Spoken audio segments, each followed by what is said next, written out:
you know Princess Washington from over in Deerfield? Yeah, my cousin. Yeah, I ran into her family at Billy's event. Yeah, she was there from beginning to end. All right. Yeah, we got a couple pictures together. Very good. Yeah. I like her a lot. Yeah.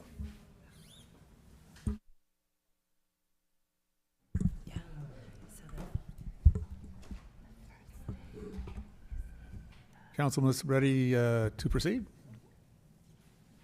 Yes, sir. All right. Hearing no objection.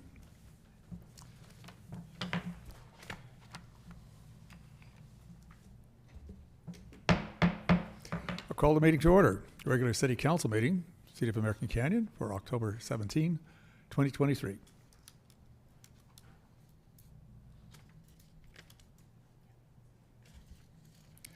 Please rise and join me in the Pledge of Allegiance.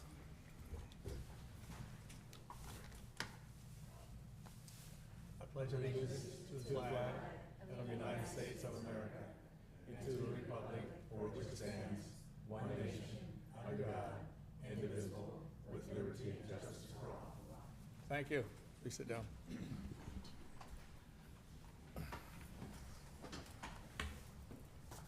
Roll call, please. Councilmember Miriam Abadamos. Here. Councilmember Mark Joseph. Here. Councilmember David Oral. Here. Councilmember Pierre Washington. Here. Mayor Leon Garcia. Here.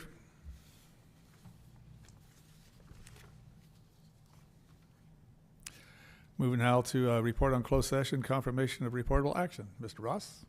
Mr. Mayor, members of the council, members of the public, your council convened an open session without Councilmember Abadamos at 5:34 p.m. to ascertain if there are any comments on the matters agendized for closed session. After determining that there were no comments, public comments on the matters agendized for closed session, you adjourned to closed session at 5:34 p.m. Councilmember Abadamos joined you at 5:38 p.m. You concluded closed session at 6:25 p.m.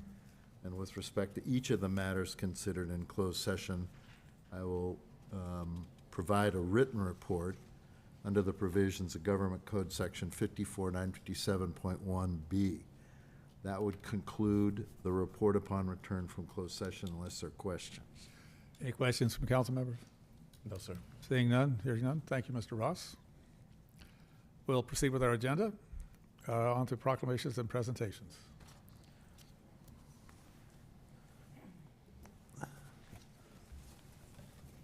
It's a very special evening, I think, for much of my professional work over the years, dealing with exactly this issue. And I'm very much appreciative, Tracy Lamb, for being here tonight. Thank you. City of American Canyon Proclamation. Domestic Violence Awareness Month, October 2023. Whereas news, Domestic Violence and Sexual Abuse Services is commemorating 42 years of service to survivors of domestic violence in Napa County, having opened the first confidential safe house on October 5th, 1981, and began providing safety to those escaping abuse. And whereas every year since 1989, the United States Congress has proclaimed October as Domestic Violence Awareness Month, renewing our country's commitment to standing against domestic violence and meeting the needs of survivors. And whereas domestic violence is a public health concern that impacts well-being and success of individuals as well as the community. Data shows that nearly 1 in 4 women and 1 in 9 men in the U.S. report experiencing severe physical violence from an intimate partner in their lifetime, while nearly half of U.S. adults have experienced psychological aggression, such as humiliating or controlling behavior from their partner. Domestic violence can cause severe physical and emotional distress for survivors, who are more likely to become suicidal, lose economic opportunity from the abuse. Children who witness abuse are likely to experience lifelong impacts on their mental health. Aside from the physical and emotional trauma inflicted, domestic violence contributes to over 10% of all intentional violent deaths, not including suicide, and cost America over $8 billion a year. And whereas by observing October as Domestic Violence Awareness Month, we show that our community is committed to supporting survivors and working toward the prevention of domestic violence among future generations. And whereas in fiscal year 2022-23, News provided services to nearly 1,800 Napa County community members, including 24-hour response, assistance with protective orders, safety and shelter, permanent housing, financial aid, support groups, and children's services for issues related to violence in the home. And now, therefore, I, Mayor Leon Garcia, on behalf of the City of American Canyon, do hereby proclaim October 23 as Domestic Violence Awareness Month and encourage all residents of American Canyon to honor domestic violence survivors and those who serve them during this month and throughout the year. Thank you.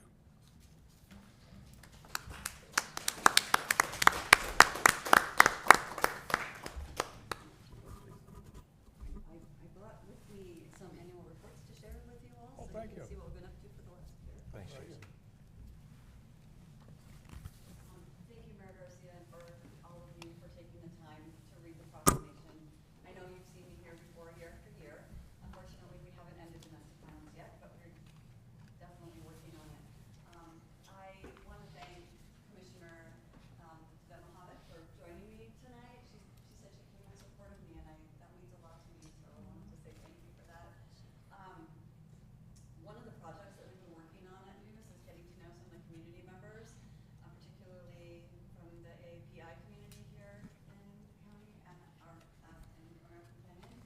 And I have to say that they have been the most welcoming, open, lovely people to talk to, and who seem honestly caring about the issue of domestic violence and how to address it in American Canyon. We know that it happens here. We know that it happens Yes. everywhere. And because of the unique community here, we want to make sure that if we are addressing it, that we're addressing it in a way that makes the most sense for the people who live here. So our first order of business is really just kind of to get to know the community a little bit better.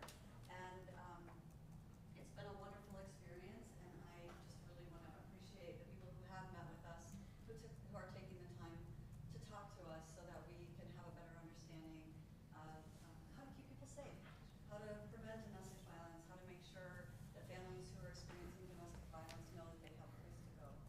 So I just want to say how much I appreciate that, and I want to thank you, Mayor and members of the board, for taking the time to acknowledge us and just to say how much we appreciate it.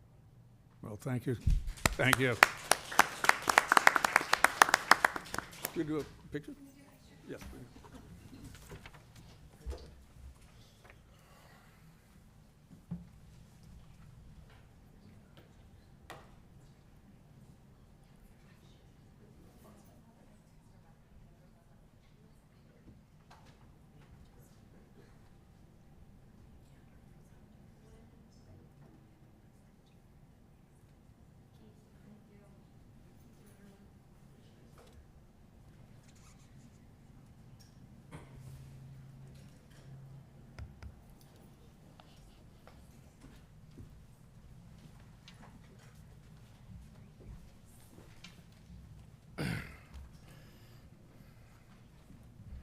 Well, I certainly underscore your approach on this, getting to know how to provide services is getting to know the community.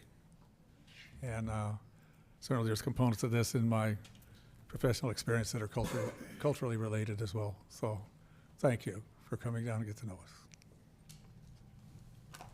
And the service you provide, I have had personal cases I have dealt with that have made a world of difference. Change lives. Please. Tracy, I wanted to mention, I was actually downtown today in Napa, and I saw the window front that you have. And I was trying to get some pictures, but I saw a young lady down there actually writing down some numbers. And I was really impacted when I saw her doing that, because I think you and your group, the organization, has done wonders to put a voice behind what's going on. And the testimonies that I've heard from abused women, now being able to educate other people has been amazing. So I thank you for what you do. I thank you for the people who are in your organization. I thank the vet for being your support tonight. But thank you. Thank you. We have to say that News has an amazing team of advocates who are so dedicated to what they do, and we do respond 24 hours a day, 7 days a week, and we do hear the stories every day Yeah. of the successes and the difficulties, but there are a lot of successes and a lot of things to celebrate, and I'm grateful for that. I'm grateful for the people who work for news because we couldn't do it, and the community that supports us. Yeah. Because we couldn't do it alone. So thank you. Thank you. Thank you. Let's see, number, mic on. Mr. Holly, our number 4 item has been postponed. Correct, Mayor. Okay, thank you. We're now open for public comment. Any items not on the agenda? Anybody present wishing to comment? You limit your speech to comments to 3 minutes.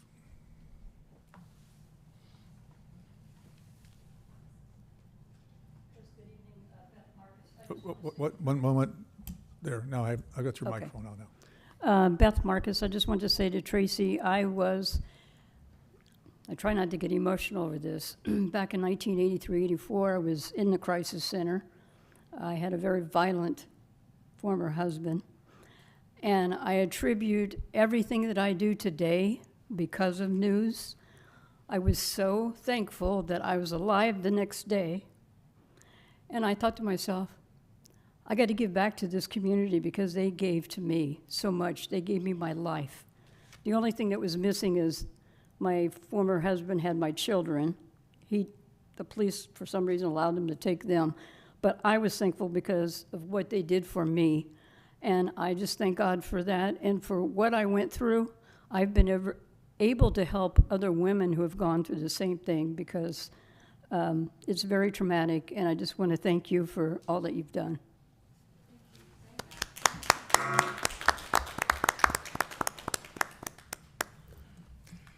Thank you. Any other speakers in the audience?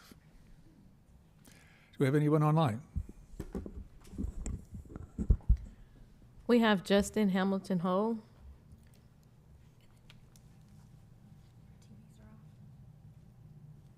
Good evening, Mayor and City Council. I Uh, am Justin Excuse Hall. excuse me a minute here, Justin. You don't have a video, visual? We can, over here. There we go. There we go. We have something else? There we go, okay. Go ahead, Is everybody Justin. there? Yeah, we can hear you now. Well, good evening, Mayor and City Council. I am Justin Hall. I live in Marion County by 38 years. I had a new job. I'm working with them. It's called Little Glass Company, and I think we are working with you guys. I am permanent new job over there. So thank you. Good night. All right, thank you, Justin, and congratulations on your new job. Next Thank speaker. you. It was on August 29th. August 28th, sorry. Next speaker, please. That's our last speaker. That is our last speaker. Okay, very good. Okay, then we've had all public comment, folks who are interested in that. We will close public comment just at this time and move on with our agenda. Agenda changes. If there's no need to pull a consent calendar item, I will accept a motion for the consent calendar. I will make that motion to adopt the consent calendar. I'll second. Motion second, roll call, please. Councilmember Miriam Albadamos. Yes. Councilmember Mark Joseph. Yes. Councilmember David Oro. Yes. Vice Mayor Pierre Washington. Yes. Mayor Leon Garcia. Yes, thank you, council. Moving on to the agenda, the public hearings. There are no public hearing this evening. Business item, we'll have the 2023 4th of July celebration recap.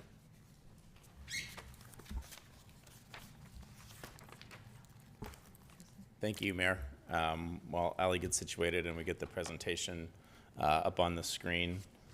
I just wanted to acknowledge this was a item requested by the City Council a couple of meetings ago. Ali has a presentation, and we also have a presenter from Zoomland that will be sharing some information as well. So with that, take it away, Ali. Thank you. Thank you. Good evening. Alexandra Eketter, your Parks and Recreation Director. Per City Manager Hawley's brief, I'm here to share our plans for the upcoming 2024 4th of July celebration. And this presentation will include some fun facts that has helped shape our event into what it is today. So July 4th celebration in American Canyon has been an ongoing tradition throughout the years with combined efforts from city staff, nonprofit organizations, local businesses, and community members. The event has continued to evolve and take shape. From 2017 to 2019, the event started at 7 a.m. with the Boy Scouts Pancake Breakfast. It moved, then we move into the parade, which was staged and started on near Kimberly Park at 8 a.m. And then the festival was at Community Park 2, which began at 10 a.m. and went until 9 p.m. and then ended with our fireworks show. In 2020, due to the pandemic, we did not have an event. In 2021, we brought back the event. However, it was heavily restricted by the county's health order, but that didn't stop us. Instead, we worked with the county and we were able to still have an event that included a thank you parade. This was by invitation only, where it featured all of our essential groups who continue to help and support our community through the pandemic in many different ways. The festival was a BYOF, also referred to as Bring Your Own Food, and it included live music and ended with our fireworks. In 2022, as we were coming out of the pandemic, we carried that theme over that we had somewhat created in 2021 because we didn't really know what July was going to look like when we started planning this event in January. So with that in mind, the event, we had the parade move over to American Canyon Road, and that started at 3 p.m. and it transitioned into our festival from 4 to 9 p.m. We also had worked with the Boys and Girls Club. They were graciously willing to open up their doors, and they provided various activities throughout the festival, and they were open from 4 p.m. to 7 p.m., and that was staffed by their own staff. And then we had a fireworks show at 9 p.m., and then we did silent disco from 9:30 to 10:30. For this year, we continued the model that we implemented in 2022 based off of the feedback that we received from our vendors and participants from years past. The parade had 26 participants and was staged on American Canyon Road. It started at 3 p.m. It made its way down Donaldson into Community Park 2. The festival began at 4 p.m. to 9 p.m., included the Boys and Girls Club from 4 to 7. We had face painting, kids sensory tents, various vendors including fire and PD, and then we ended with our fireworks show at dusk. This year's event had over 10,000 people in attendance, coming from Napa, Sonoma, Solano, and Contra Costa counties, San Francisco, participants from out of state like Virginia, and what I'm most proud of, a family from Denmark. Oh, wow. This amazing community event that was created by many members of our community has grown and has become a regional draw. So what are we doing for 2024? The plan is to mimic what we did last year. We had such a great success, and we really have found something that logistically fits with our staffing resources and with our vendors and participants. So the parade will begin staging at 2 o'clock on American Canyon Road. It will begin at 3 p.m. down American Canyon Road onto Donaldson Way into Community Park 2, because the parade is really the start of the celebration. In 2024, we will be having 2 parade marshals. This will include the 2023 and 2024 Gateway Award winners from the Volunteer Appreciation Event. The festival will begin at 4 and end at 9. It will include 12 plus vendors. What we learned from last year is we didn't have enough food. With that many people, we weren't anticipating that much attendance. That was probably the biggest takeaway that we're going to try to expand for 2024. We're going to have live music featuring 3 bands. This is in partnership with the American Canyon Arts Foundation. We will be working with the Boys and Girls Club and asking them to open their doors again. And then we'll have a various of other activities, like including face painting, kid sensory tent, air balloons, balloon twisters, air tattoos, and some other ideas that are coming up, and then end the event with our fireworks at dusk. So this just kind of gives you a perspective of what Community Park looks like, and what we have planned and where things are going to go. As you can see, a lot goes into this event, where we put dumpsters, stage, vendors, portable restrooms, and parking. With this model, which is carried over from 2023, we have 2 staff at 7 a.m. That come in just to prep the event. This includes transporting equipment from one location to the next, meeting with vendors and the stage company, setting up the parade, working with the parks team to put out the light towers, and meeting with streets to stage road closures. On average, we have 6 Parks and Recreation staff on duty, plus 2 parks maintenance staff to help with trash. Overall, this turns out to be about an 8-hour event, going from 3 o'clock to almost 10, but it's an 18-hour workday for staff. Community Park 1 is a big part of this event. This is where we launch our fireworks. This park is closed for 2 days, the day before the event and the day of the event. The fireworks companies require us to actually secure the park once there's fireworks on site. So we do bring staff on from 8 a.m. to 1 p.m. We have 3 staff that are located in multiple locations to make sure that pedestrians don't go into this park. We also, along the fence line, as you can see here, we actually install temporary fences because these houses actually open up to the park, and there's times where they will open their gate and we want to make sure they don't go into the park.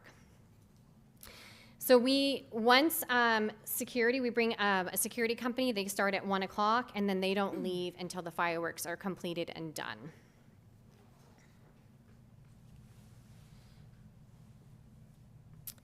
I just wanted to show you a quick video just to give you an idea of what it looks like right before the fireworks. I can't justify the amount of people that came this year without showing you.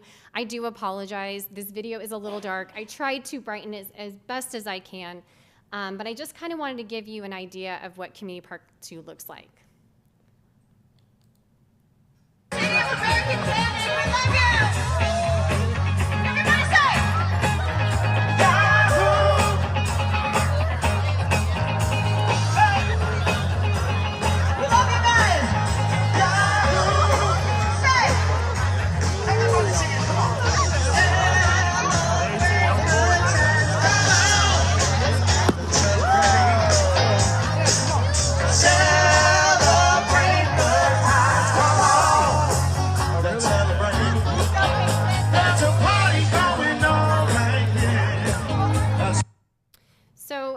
As you can see, there's a lot of people in Community Park 2, but we also need to keep in mind that once the fireworks show is about to start, we have people in the streets. We have people in parking lots near the school and near the aquatic center, and also near Community Park 1 in the breakout areas, not physically in the park, but just right outside the boundaries. So as you know, as city staff, we hear a wide variety of feedback from our residents, vendors, and participants. And the feedback that we were hearing was consistent with what we were seeing. This is why a lot of these thoughtful and meaningful changes were implemented in 2002 and carried into 2003. We recently stumbled upon a platform called Placer AI, where the data backed up the feedback that we received. At this time, I would like to turn this presentation over to Chase with Placer AI to explain the data that we found from 2017 to 2023. Chase, take it away. Hey guys, let me know if you guys can hear me just fine. Yes, we can. Perfect. Okay, well, my name is Chase. I'm one of the account executives here at Placer for our Civic vertical. And what I'm going to do is going to go a little bit of an overview of what Placer is, and then we'll dive into the individual reports that we found for the 4th of July, not only for this last year, but for prior years as well. So if I can get some crowd participation, if you guys let me know. If you guys see a slide titled Civic Solutions, that would be great. Yes, we see it. Perfect. Okay. So Placer AI, we're a location analytics company. We leverage mobile location data to provide market intelligence for any physical place in the US. We do this by harnessing data from millions of mobile devices and then anonymously aggregating that data to learn about any place.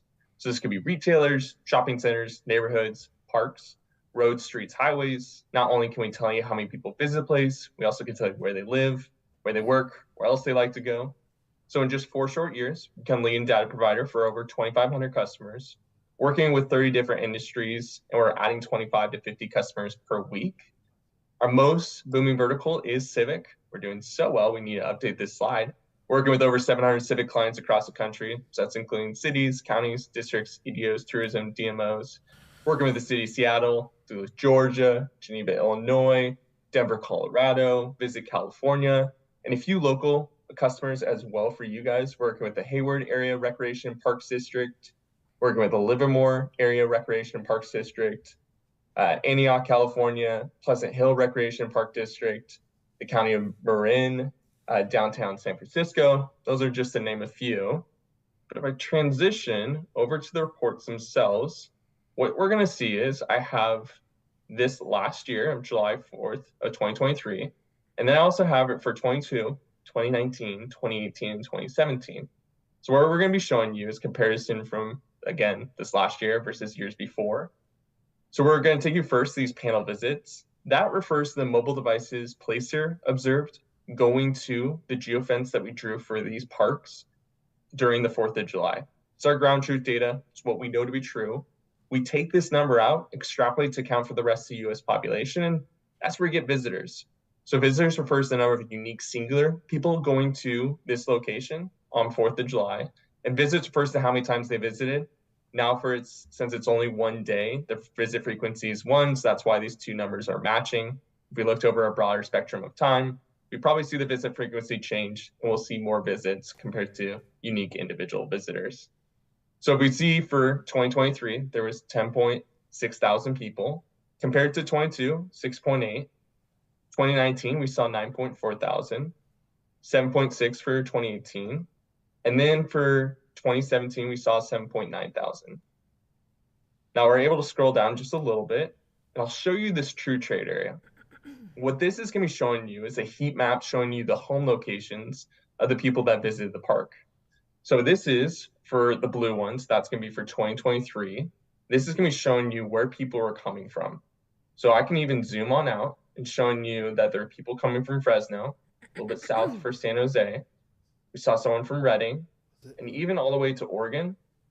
I'm even curious, do we see anybody else throughout the United States? Oh, from Tennessee and from Pennsylvania. But we also could zoom in and focus a little bit more to where specifically in American Canyon were people coming from. Now we get down to a census block area to show you the locations of where you're pulling from. Now, if we compare this year to maybe the year 2019, we noticed that in 2019, we didn't pull from anyone on the northern side of San Francisco. It's a little bit more concentrated towards American Canyon. So again, I'll pull up 2023 as well. We'll see even parts of Santa Rosa, near Petaluma, even down here in San Rafael. If I go back, scroll down just a little bit, what we're able to show you is how many people were in the given space during the given hour. Now, if we're looking at the trends during these 3 years, 2017, 2018, 2019, those are years where it was all day, we noticed, I'll just highlight one of them, maybe 2019 versus 2023. We noticed that there was visitors during the early morning hours because the event was all day. But once we got towards the nighttime, we actually saw more visitors at 8 o'clock in 2023 compared to 5,000 visitors in 2019. Same thing for 9 o'clock, right when fireworks were starting. I believe it was 9:15. So 7,000 compared to 5.9 thousand. Again, we can see how many visitors, again, since the 4th of July, happen to land on different days during different years. This is where we're seeing the differences.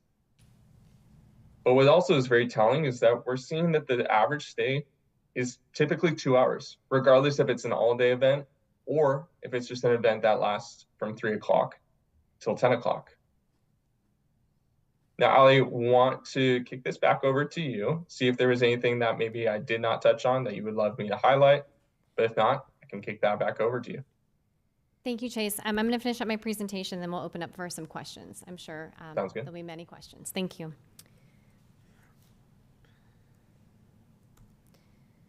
So with the data that we received from Placer AI as a recap for 2024, we're expecting to see a 10% increase in attendance participation because this is a popular community event and now it's a regional draw. And based on the feedback we receive and the data collected from Placer AI, we're planning to continue to hold the parade at 3 p.m. off of American Canyon Road, feeding into Community Park 2 for a festival from 4 to 9, and then ending the event with our fireworks show at dusk. Thank you so much, and I'll take some questions if you have any. Thank you for the presentation. That's some very interesting data collected there. I didn't realize that we had such a large draw increasing year over year. I do know what some of the comments I had heard were related to, well, traditionally we started at Kimberly and we started 8 o'clock in the morning. But it seems like I noticed there's a little spike there, and then it drops way off, and then it has to pick back up in the afternoon. I think, that concern to me is understand where it has been a tradition, yes. On the other hand, does it impact attendance? Well, attendance keeps going up, so something must be happening in a way that draws people. And it could be all the amenities we put together there as well. Yeah, thank you for that comment. I'll just comment back on that. When we were reimagining the event in 2022, that was a lot of the feedback that we heard, that it was mainly from our vendors and from the participants that were participating in the parade. The vendors, it's an all-day event for them. They have to get to the park at 8 o'clock in the morning before anybody arrives. They have to set up. And that could be a 12-hour day for somebody who's coming down for food. And as you notice from the data that was provided, there's a lull in the middle of the day. And so it was a big waste of their time. That's what we had heard. And that there was a lot of unused product during that time because they have to prep and plan. And by the time 6 o'clock, 7 o'clock came around, they were done. They were leaving. They were vacating the park. And so we really wanted, for us to be able to attract food vendors for an event to this magnitude, we really had to take that into consideration because in 2022 versus what we're doing now, we've increased our food vendors, and we actually have to increase them even further. And we're finding challenges with just securing them because it's a holiday. Most of them don't want to work on the holiday because they want to be at home with their families. So we want to make sure that it's worth their while and that we are providing a good source of business and income, because that is their business, but also supporting the residents that are attending the event. Well, tell them to bring their family. It's a family event. Yes. No, I just going to get other council comments here, but I was just wondering, if we looked at the capacity, what's the number we can have attend? At 10,000, it's and the pictures look pretty crowded. I mean, I've been out there a lot of times on 4th of July. It's crowded like that, but I think if it continues to grow, then we need to face that wonderful challenge. Councilmember Oro. Thank you. Can we go back to I'm a Californian, I want to call it Placer AI, but it's Placer. Can we go back to the data showing the hourly visits from 2019 and 23, please?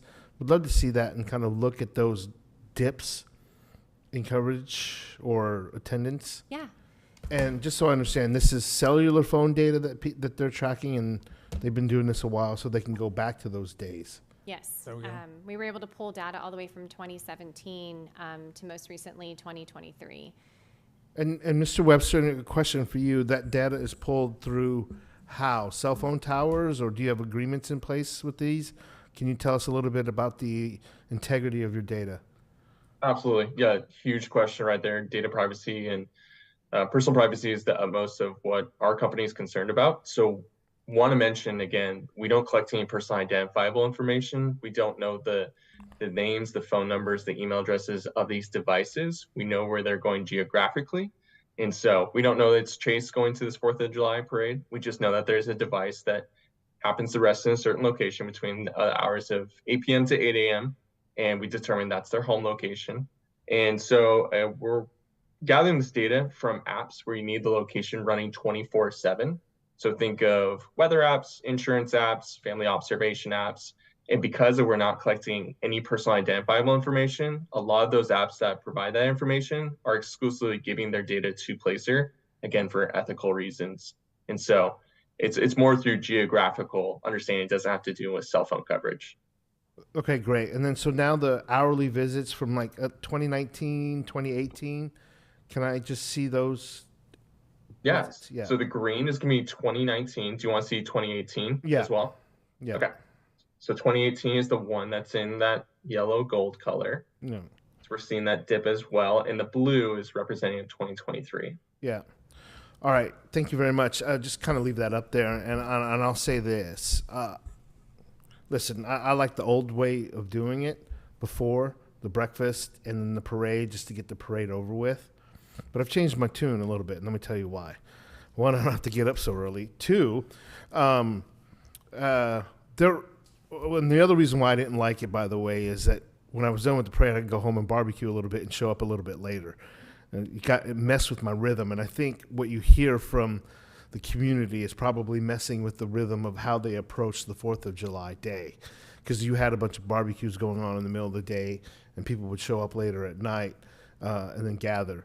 But a couple of things have changed my mind. One is just, it just kind of all happens near the end of the day. And then another thing I learned, I don't know if you guys some of you might have been around, but I got a text from a guy I worked with many years ago. And he's like, hey, we're coming to American Canyon. He lives all the way down on the peninsula. And I'm like, what are you coming here for? I'm coming for the 4th of July parade. I'm like, really? You didn't do a parade? He's all, no, you're the only afternoon parade in the Bay Area. Apparently his friend wanted to, she was from another country, and she wanted to experience a parade, but they'd gotten up too late or whatever and missed a few of them that were happening around town, so they drove up to visit this parade. And I said, I could do you one better. Why don't you march with me in this parade?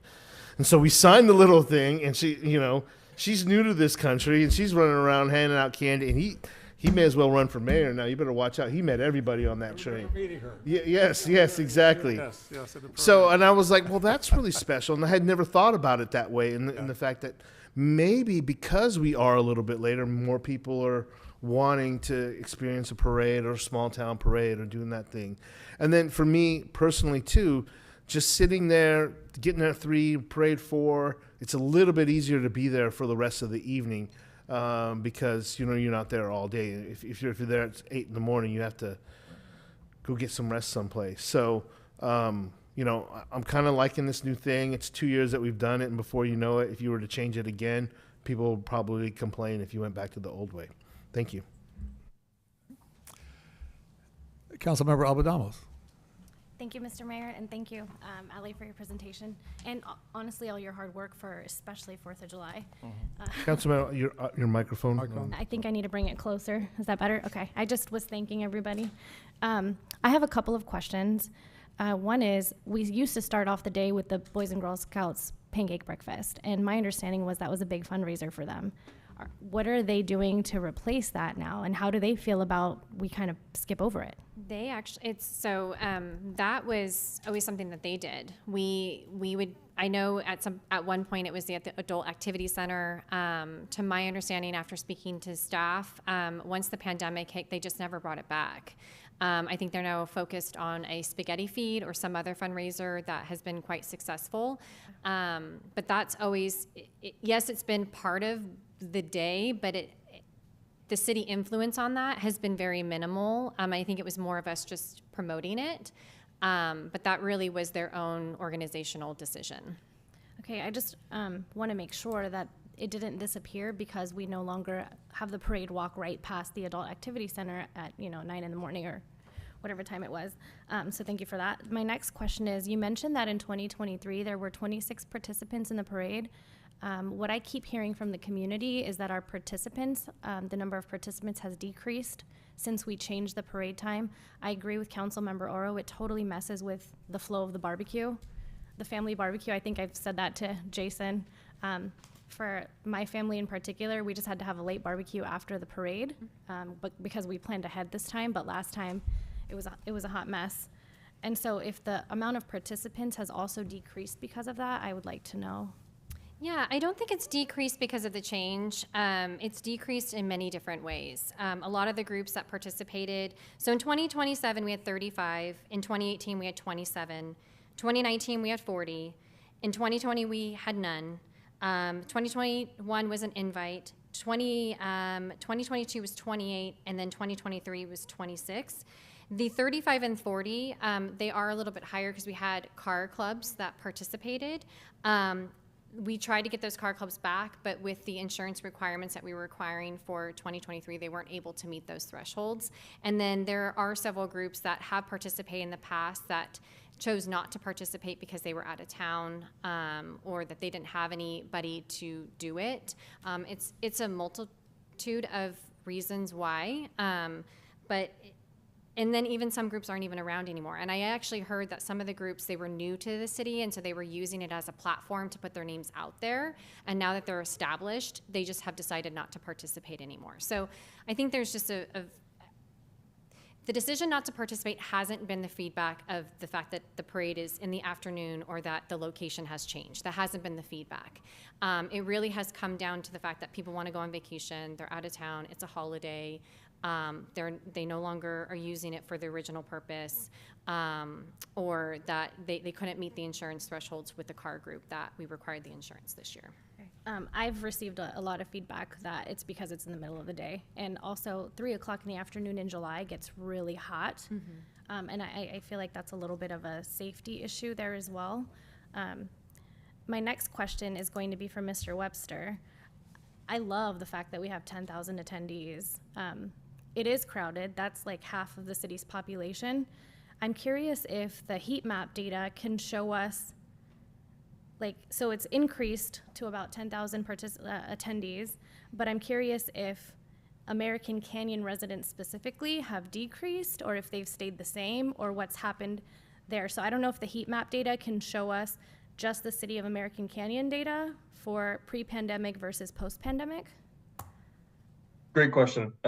So we have yet to get that indexed. We could ask our support team. It takes 1 to 2 business days to get the entire city index again.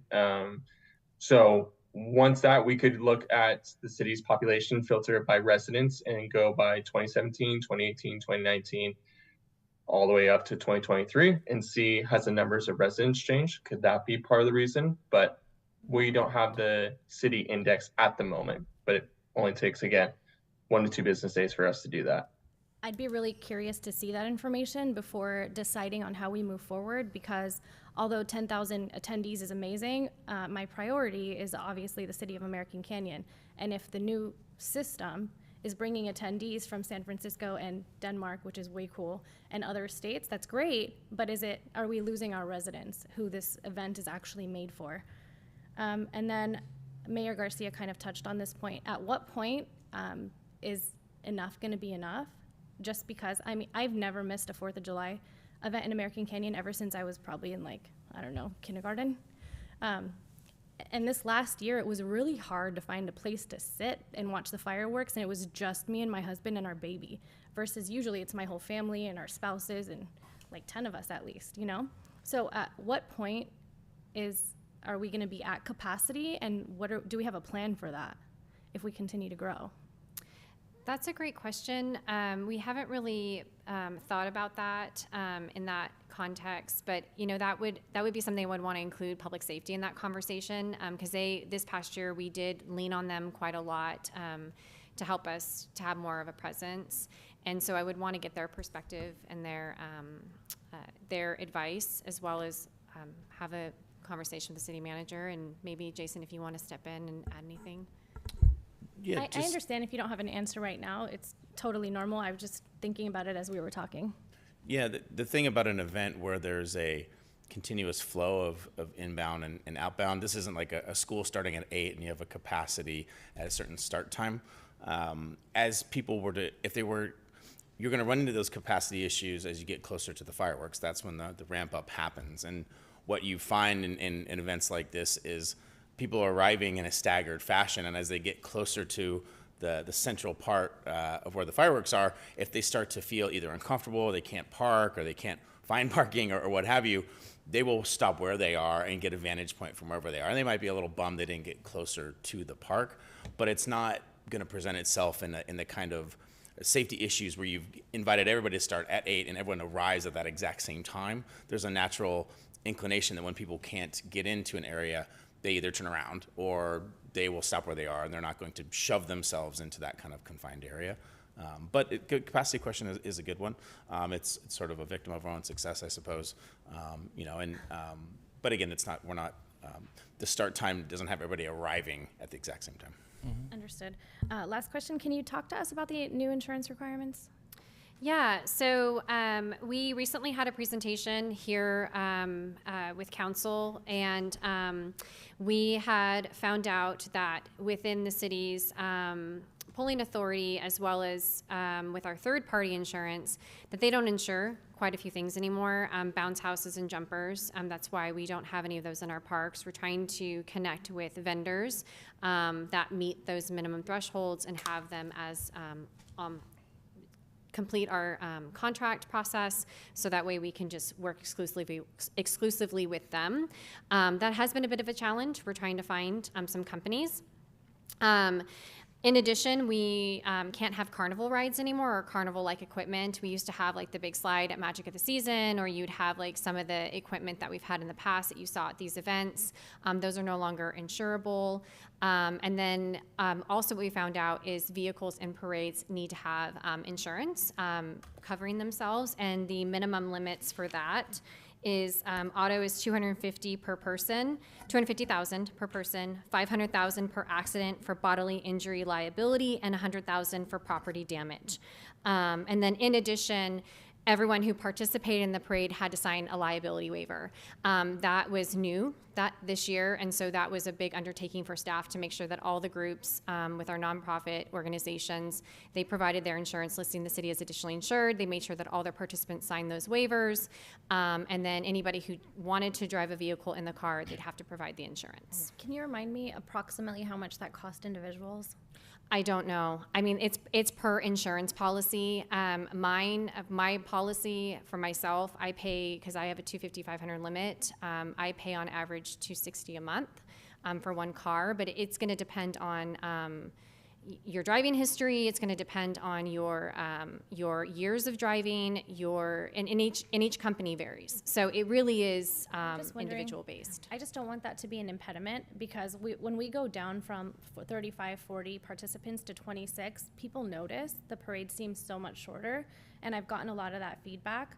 So I'm wondering if and I know we've had this conversation already, and please forgive me if I said this last time, but I'm wondering if there's some kind of like group insurance or something that we can buy into to help bring down some of those costs to encourage participants in our parade. And I know that's not what the subject is, but it's kind of related. And those are all my questions, but my comments are generally, I'm totally fine. Like, I love everything that you're doing. Our 4th of July event is incredible, and I'm fine with everything starting at 4 and going until 10, but I am still partial to a morning parade. And if the Boy Scouts are still interested in doing their pancake breakfast and then the parade, and then everyone part ways and do their barbecues or whatever, and then come back to the park at 5 or 6 when it starts cooling down, that would be the best case scenario in my mind. But I also want to hear from our constituents who are here to do public comment. So thank you. Thank you. Next is Vice Mayor Washington. Thank you, Mr. Mayor, and thank you, Ali and Chase, for your presentation. I'll be brief. One, I want to say to staff, I thought the staff did an excellent job. Actually, this year was probably one of the first years I was unable to come due to conflict with my job. But everything I've heard from the people I speak to tell me that it was a really nice event. I'm glad you were able to share the infrastructure of what the staff has to go through in order to preparation for this type of event. And it's not just the day of the event. It's a lot of meetings. Matter of fact, myself and Councilmember Joseph attended a meeting with the Gateway recipients. And I like the fact that you took the time to meet with that group. I like that you took the time to meet with other residents. I like the fact that you're presenting today for what has happened and what's going to happen in the future, something that I don't think we've had in the past. So again, that to me speaks volumes. It shows that transparency of what we're trying to do. And like anything else, people have a hard time with change. And I agree with Councilmember Oro. I like the way it was before. But with my military background, I'm used to change. I understand change happens. And I actually look at it from a point of view that now I can have breakfast with my kids at home, and then later on in the day, we could continue the day with the city. So I have my intimate side with my family. I also want people to realize that staff have family, and they, if they're gonna be there at 6 o'clock in the morning till 10 o'clock at night, that takes them away from their family. Everybody doesn't work here in American Canyon. So keeping that in mind is also something that we should be doing. The resources from our public safety, the fire department, they're out there all day long. They may respond to a call here and there. Our police officers, they're there as well. And they also have families. So I look at it from those point of views, but mainly I like the fact that you took the time to meet with people, to get the feedback, and you listened. And thank you. Thank you. Oh, before I take Councilmember Joseph, Mr. Ross, did you have a comment? No? All right, okay. Councilmember Joseph. Okay, well, thank you for the presentation, and the data is exciting. Just as an aside, I love to have raw data to look at and analyze, and Placer has obviously got it in excess, so that's great. As for the 4th of July, I have mixed feelings, to be honest. The old format had a certain advantage primarily for the Boy Scouts. The way I see it is it was a great venue to give the Boy Scouts a chance to make money. I think the fact that we had a parade at 7 or 10 in the morning, but created a venue for them. So I think we need to appreciate the fact that it was the parade that created the fundraising opportunity. Even if the city didn't have anything to do with it per se, we created that opportunity. So it's good to hear that they've come up with an alternative, and a spaghetti feed is a good thing. Other than that, I do recognize that there was all that excitement with the parade and then the initial announcements, and then there was about a 2 or 3 hour lull, which is that's where everybody went home, did their barbecue. So it worked for the community, but as you began to look at the vendors, and I hadn't really thought about the vendors' perspective, they're sitting there during the afternoon with nobody there. As somebody who had booths out there for a number of years, I can assure you it is a long day. And so maybe, condensing it and having an afternoon parade makes some sense. And I would agree with Councilmember Oro.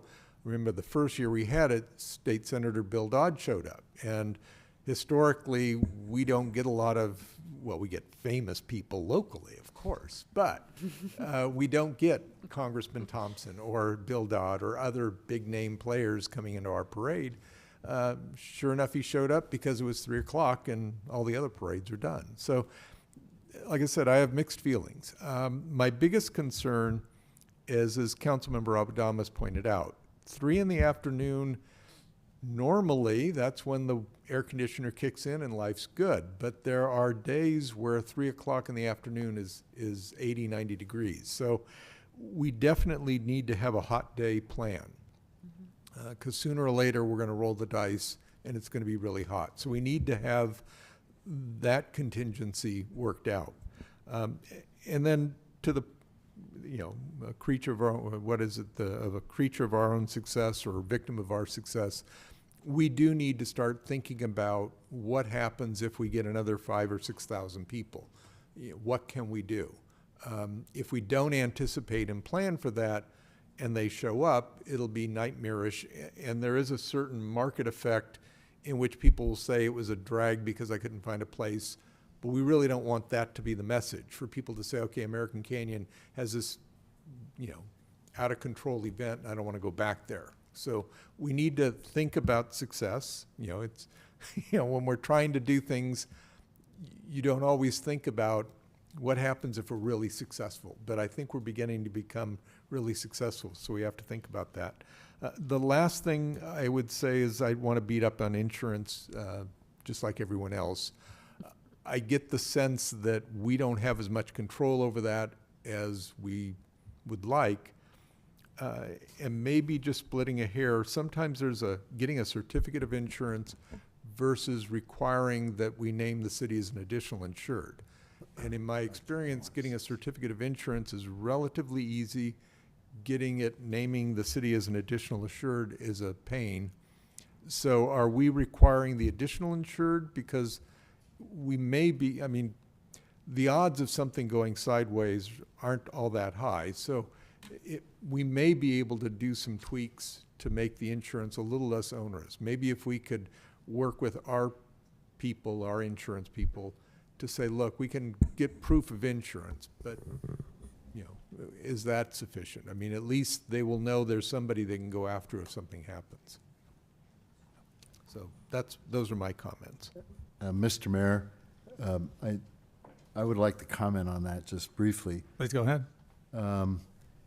I think first I'm going to say there's that staff researched a variety of alternatives to address the insurance issue, including self-insurance options. But on the issue of co- or additional insureds on additional policies, there are just too many constraints. It's like a lot of other areas in California, unfortunately now, the number of liability companies, private insurers that are willing to offer policies like this is small. And even if they can, cost and limitations on coverage are, I'm just going to say, extraordinary in terms of their content in the last 2 or 3 years. So I think the summary I'd say is insurance is a difficult issue. What used to work in the references you made are apropos, they're right on point. But even in those situations, when efforts are made to be named as an additional or co-insured, unfortunately, the underwriter's agent's going to come back and say, well, we're just not doing that anymore.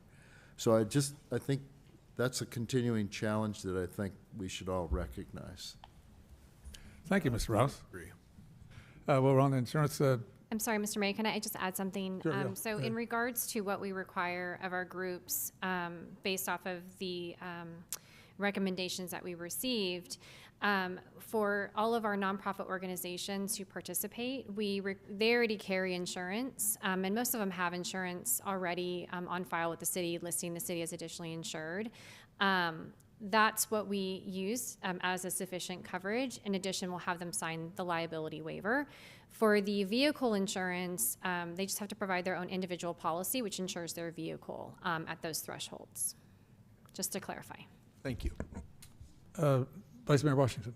Yeah, on that same note, in preparation for the parade, I was going to have my little hot ride. Okay, and so I called my insurance company to find out, hey, what can I do to increase it? And I pleasantly learned that I could increase it for a few days and then put it back to its normal way. And then when I asked ultimately how much of an impact on my monthly bill it would have been really small, $7. So, but the purpose was just like if you rent a vehicle, you get their insurance for the time you got the car. In this case here, I asked, can I make the adjustment for my insurance for the day of the parade? And they said yes. And I also asked, is it legal to do it? I wanted to make sure it was legal. So they told me, yeah, it is legal and it's done all the time. So for those who are concerned about changing that 200 deductible or $200,000 to $500,000, it was only going to be about $7 difference for me. So that's a good stuff for people to know. Right. Thank you for that information. Councilmember Alvarado. Thank you, Mr. Mayor. I'm just going to make a pitch again for the morning parade and having that lull in the middle of the day. Back in the day, when I was in high school, I actually was one of the volunteers for 4th of July, and we had a bunch of volunteers that took shifts. So there was a morning, afternoon, and an evening shift, and that way staff can also take shifts as well and get more breaks. People needed community service hours for, you know, college classes, high school classes, whatever, and they were very responsible, if I may say so myself. Vincent Lynn was one of the volunteers, as you know. So maybe tapping into our volunteer network as well could be helpful and could give staff some relief. Not that I don't appreciate staff. You know how much I appreciate you guys, and you work very hard. I know that. I'm just a big fan of the morning parade. Well, thank you for that. I just was reflecting as well some of the comments made. I think my first 4th of July parade here was 2001. And to what Councilmember Joseph was saying about pop-ups out in that Community Park 1 area, and then it's like there's that lull, and you're out there all day long, and there's nobody hanging around. So it gets very slow, and then, well, it really ramps up in the evening. But you know what? I've done it. 4th of July has always been a big parade event for me, even as a kid growing up. And we were on a major interstate highway that had to deal with the trucks driving through, but we still managed to have it. 4th of July parade is usually through Main Street in town, right? First one I attended, wow, this is really cool. It goes right by the front of your house. You could pull up your pop-up outdoor chair. The one I has got a headrest and a footrest as well. Man, I'm just living the good life, watching the parade go by, and I thought, this is really unique. There's some additional space I just noticed coming by. It happens every year. There's a little lull sometimes between neighborhoods. So there's empty space on the sidewalk even. Or maybe somebody's driveway. Most folks pop up in their driveway and they usually have a little shelter if it's getting warm, or everybody's huddled around a tree. But something to think about how we might handle that as an opportunity to expand a bit. But thank you for your report. That's great work. And great to see this heat map and all that analytics that goes with that. That's it's very telling information. Council ready for public comment? Yes, sir. All right, we'll open it up for public comment now. Anybody in the audience wishing to comment? Friendly, miss. I'm going to take you back to the good old days. Good. When I first came here. Excuse me, Fran, could you hold that mic a little closer? Oh, okay. When I first came here, it was really a big event. We had, in the morning, we had the car, the car shows, all the fancy cars, and started the parade. We had bicycles. The kids decorated their bikes. I rode a bike in the parade as an adult and decorated my bike. We had, let's see, we had the Horsemen's Association from Napa come down, and the kids were thrilled to see all the horses. We had a wonderful long parade. And then when we got to the Community Park 1, we also had a helicopter come and a guy jump out and land on the X that was in the field. I don't remember that. You don't remember that? Well, we did that. He did that every year. About 4 or 5 years he did that. We had the helicopter come, and the kids got to go and look at the helicopter. We had the fire department there. They got to look at the fire trucks. And we had a community that really was involved. We had the Kiwanis Club had Chinelli's, which is now Lestrada's, cook beef, and we had roast beef sandwiches we sold. Do you remember that, Mark? Maybe that was before your time. Yeah. I only got here in '93, oh, so. It was probably before your time. Yeah. We had wine tasting booth. We had all the community, the nonprofits, all had a booth. My daughter did dancing with Chickies. I don't know if anybody remembers Chickies Dance Studio. She was the vaudevillian lady that had a little, where that Mexican restaurant is next to La Paris, was a bar. And that was Mark's place. That was Chickie's husband. And he had a bar there. And Chickie taught dancing. And we had the dancers perform. We had, bands. Oh, we had bands. We had a stage, and they had something going on, the Filipinos dance, they had something going on the whole afternoon.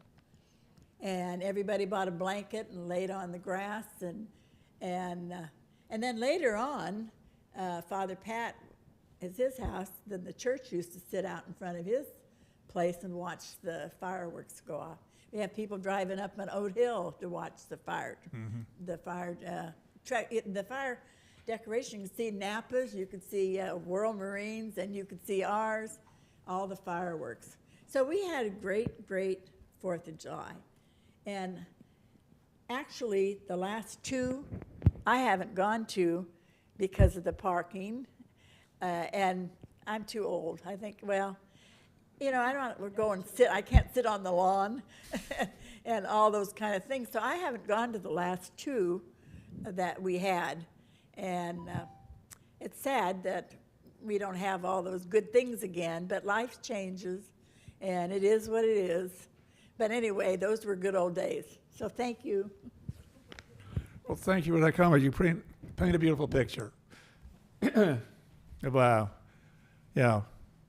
Good, great memories there. Anybody else wishing to speak? Mayor, I think I remember you scooping up the horse poop in a couple of parades. No, that was Cecil. Who? Yeah. That was Cecil Shaver. Cecil did, Shaver, right. yeah. Yeah, I don't have to say that now. I have so many comments, and my brain is just going and everything, and I agree with Fran and a lot of you. If you haven't lived here for a long time, you really don't know what it was like unless you went to those picnics. That 4th of July, early in the morning, the parade and everything. Now the parade is condensed to a certain area, and I've heard comments people say, well, I don't want to be in the parade anymore because it's not that long of a distance, and why should we do all this for just that short period of time? That's just some of the comments I heard. But I keep seeing about the times and everything, everybody's showing up at 3 o'clock, 4 o'clock. Well, there's no option. There's no other option. If it starts at 3, you're going to be there at 3. Whereas when it started at 10, I think a lot of people stayed around. I mean, yeah, in the early afternoon, it sort of drifted off because people did go home. They had things they wanted to do or whatever, and then they came back for the fireworks. But I don't know. I just think the old way was the best way, and like I said, I've got so many comments, and 3 minutes wouldn't do it.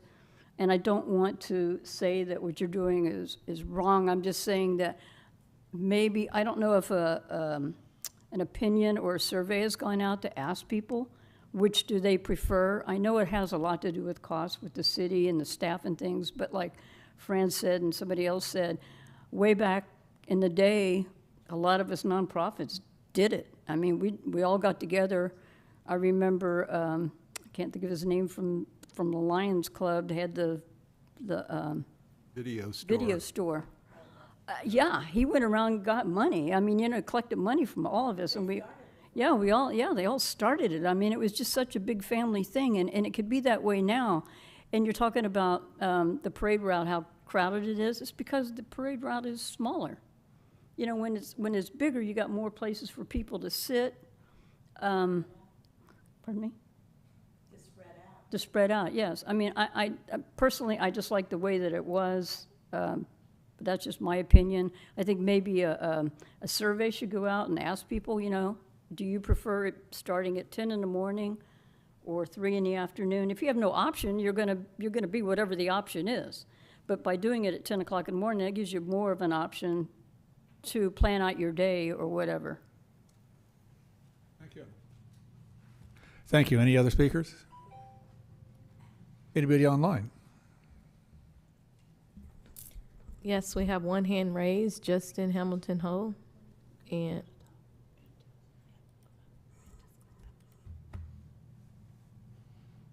Well, good evening. I Good am evening. Justin.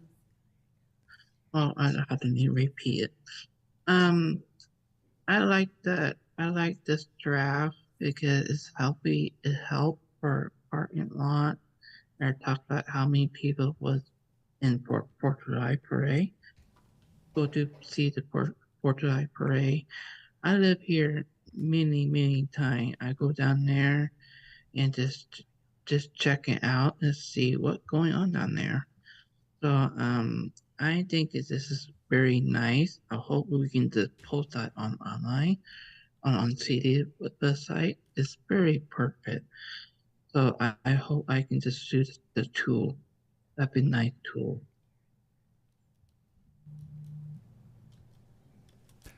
Thank you for your comments. Anybody else online? Yes, Karen Fritz.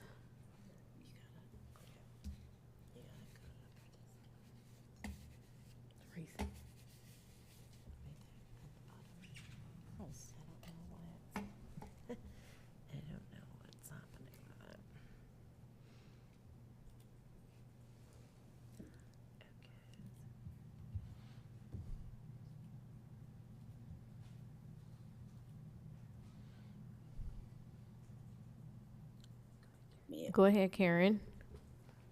Good evening, everyone. Good evening. I tend to agree with Beth and Fran, and Miriam as well. The way things used to be was seemed to be a lot more easier for the families to get out and enjoy it when you got to see the parade in the morning.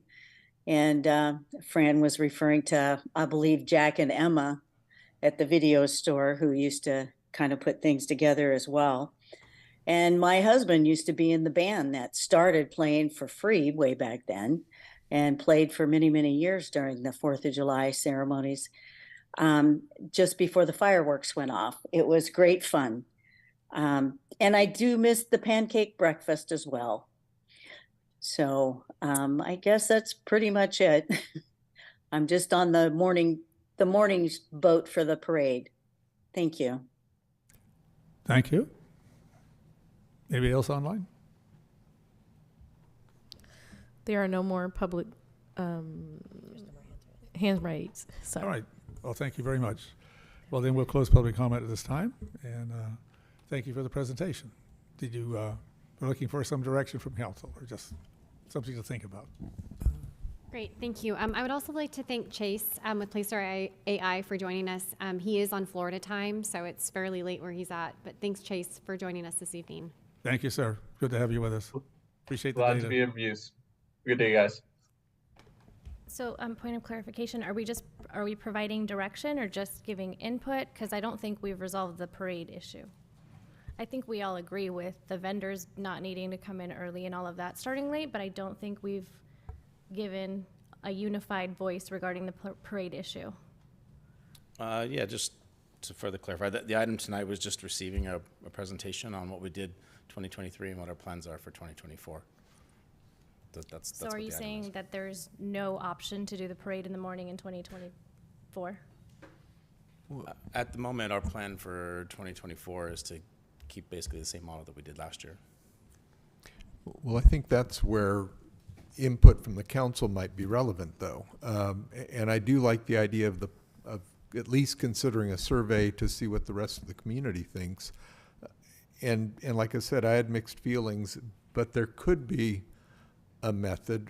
It may not be as easy, but you could have an early parade that ends, and then instead of having a lull, you literally start up the second half at 4 o'clock or something, where you'd start having the music, the food providers, and that whole event.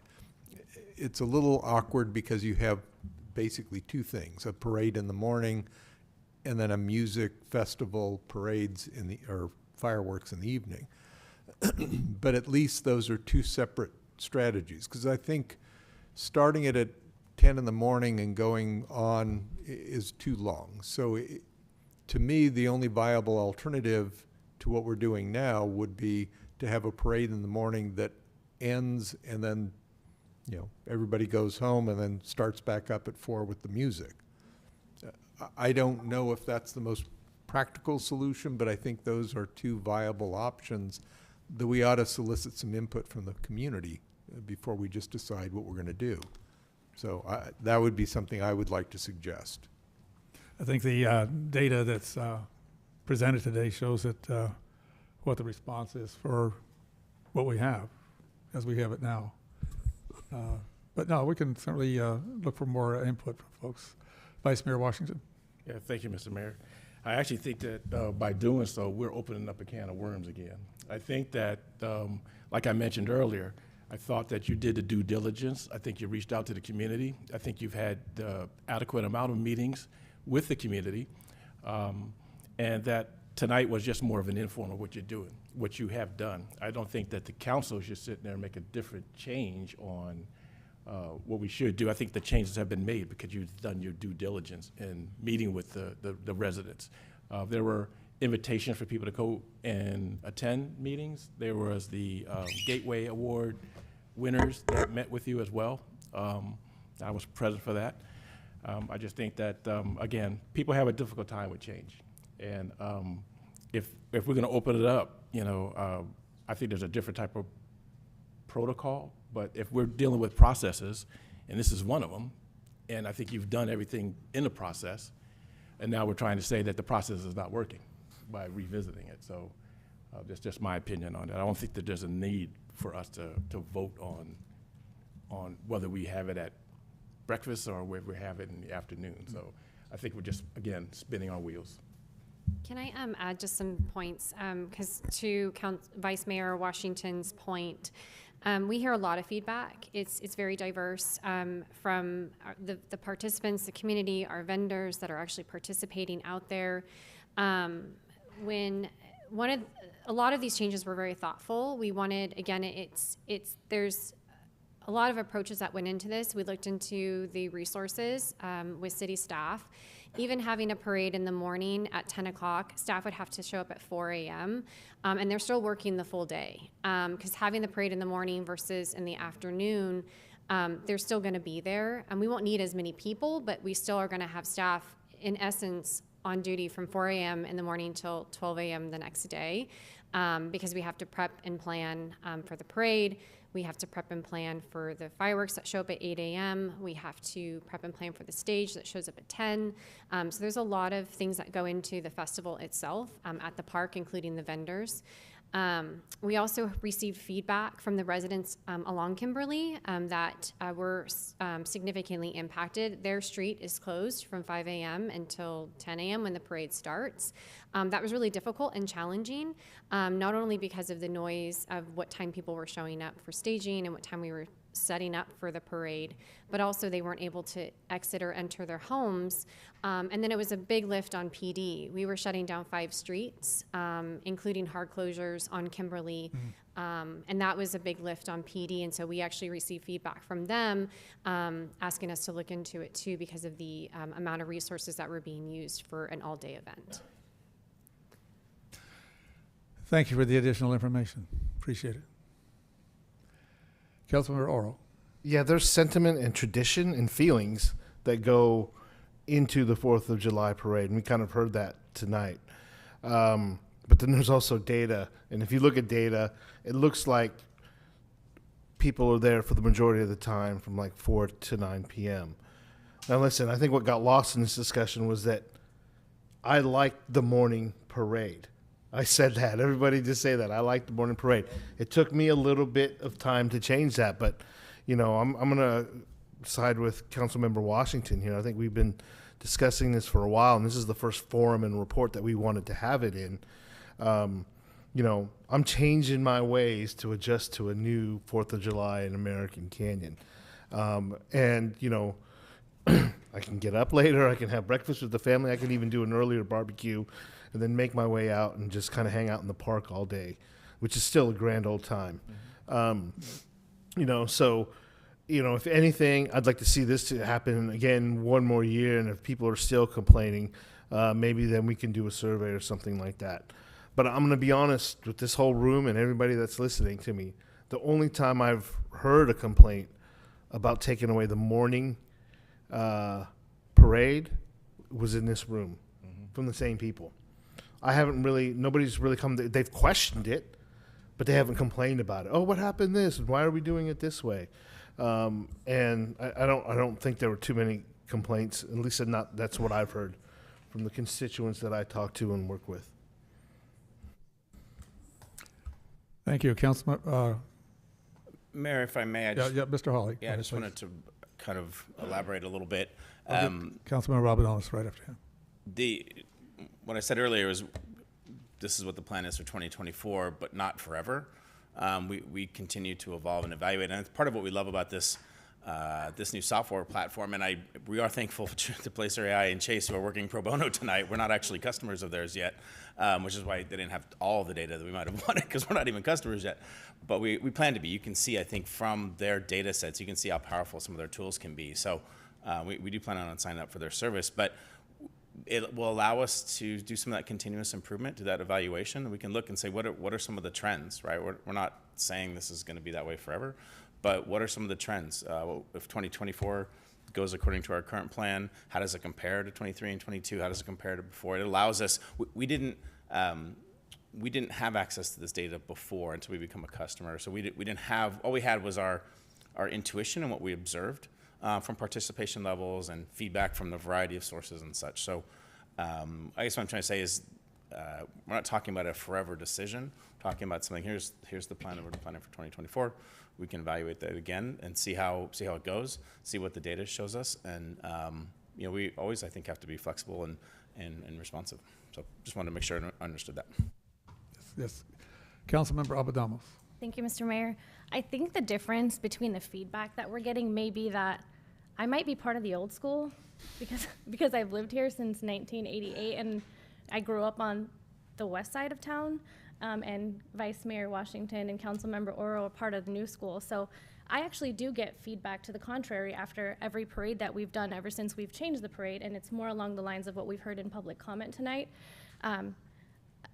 Respectfully, I believed that this was a responsive item because every 4th of July parade, I believe I call you afterwards, Jason, and tell you this is the feedback that I'm getting, we need to talk about it. So I didn't think that this was just an informational item. I believe that we were gonna give feedback and have this discussion. I think what I'm hearing a lot of is that we're losing our sense of community. And what I'm concerned about is with the changes that we're making, we're getting 10,000 attendees, but how many of those attendees are still part of the original community? Our residents. Our residents are my #1 priority. And if our residents on the west side of town are telling me that they want an earlier parade, they want it to still start at Kimberly, and the vendors in the afternoon, or don't have to be there from the morning onwards, because I totally get that concern too. The vendors are burnt out, and frankly, I never get a funnel cake. They're always sold out by the time I get there. And that's frustrating as a consumer as well. But I understand if they're there from like 10 o'clock in the morning, I'm never gonna get a funnel cake because I'm not gonna go buy one at 10 a.m. I'm gonna go to the parade and then go home and do my barbecue and come back. I think it's worth revisiting. I genuinely believe that this is worth revisiting. When the changes were implemented, they were implemented without coming before the council. And so now I'm telling you my feedback, and just because the feedback that I've gotten is different from my council colleagues doesn't mean that it doesn't exist, and doesn't mean that I'm the only one complaining. We did hear public comment today that was in support of a morning parade and the sense of community. And in terms of staff time, again, I'm gonna emphasize volunteers. The 4th of July was run basically by volunteers. I think we had Roderick was there all day and nobody else was, because it was volunteers in shifts. And there's ways of figuring out these 15-hour days. Frankly, a lot of us work 15-hour days more than once a year because jobs are demanding these days. And I'm not trying to be dismissive. I'm just saying there's creative ways of being responsive to our residents and figuring it out. And for me, I think it's worth sending out a survey at the very least to see what our residents want. Start at Kimberly or start at American Canyon Road. Morning parade, afternoon parade, and then we go from there. That's what we were elected to do, represent our constituents' voices. And that's where I'm at with this. Thank you. I think reflecting back on the history of the city, we were maybe around 8,000 people when we incorporated in '92. Now we're 3 times that. And there's a whole new community, all the new people moved in. They're part of the community as well. So, that part of it has to be considered. And I appreciate that. I mean, I'm a traditionalist when it comes to 4th of July. My hometown was really big on that. And you could go over to Arizona and you could get the fireworks too. Cherry bombs and firecrackers. Not that I ever did anything like that. I won't fess up. But yeah, it was just, and I love that feeling. I mean, that's 2001. I thought, wow, this feels like hometown. but the city changes. And I really appreciate the data on that we got this evening. That shows something there in terms of response to it. Frankly, I think we go forward with what we have presented with what we did last year. There was a level of success there. I think probably what we could do is reach out to see if we're getting a broader perspective of the community, not just did they show up, what their interests are. And that might be helpful to bring some new energy, new perspective that we haven't considered yet. What would you like to do for 4th of July? I think the shorter parade route, there's that piece from Kimberly to, the biggest gathering point on that is actually the Adult Activity Center. There's usually an announcer there with a lot of chairs. But there's big gaps in between, and usually, excuse me, if there's like a cul-de-sac on the opposite side, well, that gets the whole neighborhood down there. You have bigger space for people to sit, stand, hang out. If we look at opportunities like that along the parade path, maybe there's something to be done there. But I think it was, excuse me, I'm losing my voice here.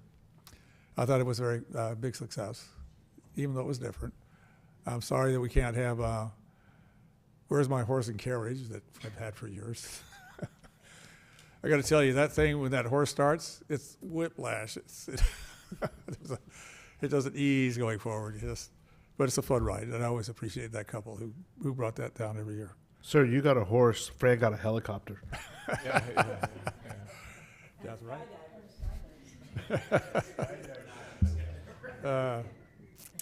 Anyway, that's the feedback I appreciate all the work that's being done on it, but also the community defines what their events are ultimately by their attendance and their feedback. And good to have all the feedback, yes, and things will evolve. So I'm good with, at this point, going forward for another year as we have it set up. But I would like more, the activity would be for all of us to get the community more engaged. What do you think? What did you like? What would you do different? Bicycle parade or something like that element in that. I could go on and on. Councilmember Joseph. Yes, and I don't want to belabor this as much, but as I said before at the beginning, I have mixed feelings because I see both sides. But I guess what bothers me the most is the mechanism by which we got to this point. A couple years, during the COVID, it made sense to shut things down. But as we came out, I think this is the conversation the council and the community should have had, frankly, before staff decided they were going to change it. I think the arguments you're presenting are compelling in terms of staffing and vendors and so forth. But in my head, we're getting the process mixed up. And I think that may be some of the seeds of where we're losing sense of community. Frankly, staff should have come to the council and said, here's the problem, here's some options, here's the stuff, here's what we're recommending. Let's have a public discussion, a forum here, get feedback. We build a consensus around the approach to take, and then we all have buy-in. But quite honestly, this is a major event in the community, and it was redefined, frankly, by staff's decision. And yes, we were notified, but telling us what you're going to do isn't the same thing as coming to your bosses and saying, here's an idea, what do you think? And that, frankly, is getting to be a problem for me. I'm not necessarily opposed to what you guys are coming up with. I am getting opposed to the way by which you present it. Come to us first with ideas, get a buy-in in a public, transparent session, and then we can go from there. And then we're more united as a team, and we bring to the table those community perspectives. Because we would have told you, the morning thing is important. It's going to be a tradition that's lost. But the reason against it, on the other hand, is also important. And we can be your advocates saying, this is why we've made these changes. It's for the best. So my point in all of this is I'm more upset about the process than the outcome. And I'll leave it with that. Just to be clear, Mayor, I want to make sure everyone's clear on that. When you're referring to staff, you're referring to me, the current Park and Rec Director, and the staff involved. We're not involved in these decisions, so I don't want the public to think these changes were implemented by Ally or anyone in Park and Rec. These were decisions that I moved forward with, and I appreciate the criticism and so forth, but I didn't want the public to think Ally had made these changes, because that would be incorrect. That is fair. Sometimes you don't have to be, sometimes the messenger shouldn't be shot. So I apologize, not you, Ally. We'll be a little more critical of the manager. Just Well, to be, if you know, we're- for me, this has been a presentation, so that's part of what the process I think you're trying to get at, Yeah. Mr. Councilmember Joseph. Yeah. We have information, and we have data to look at, and we've had feedback. All right, so now we can go forward with whatever we choose to do. Yeah. Right? Councilmember Albanamos. Thank you, Mr. Mayor. I forgot to mention, I keep on hearing the point about data. Yeah, the data shows that there's a lull in the middle of the day. No one's denying that. And I've said repeatedly, I don't think we need the vendors and the party in the middle of the day. We might be capturing two separate audiences. The morning audience who goes to the pancake breakfast, the parade, and then goes out of town and barbecues with someone in Sacramento or down to the peninsula or wherever they go. And then our evening audience that comes here to celebrate and go to the food trucks and get funnel cakes and watch the fireworks show. When we're talking about data, don't forget that we went from 35, 40 participants to 26 when we changed our system. So the data is showing that our parade participation has declined when we moved it to the middle of the day. So based on the data argument alone, we should probably stick with a morning parade. And I don't know if, it looks like Chase is maybe gone, but I don't know if we have data showing how many people were actually watching the parade in 2023 versus 2019, 2023 versus 2019. So I'm agreeing with everybody. You do great work, and I know you weren't involved in the changing of the policy, and you weren't here beforehand. I totally get that. I'm just advocating very heavily for a morning parade.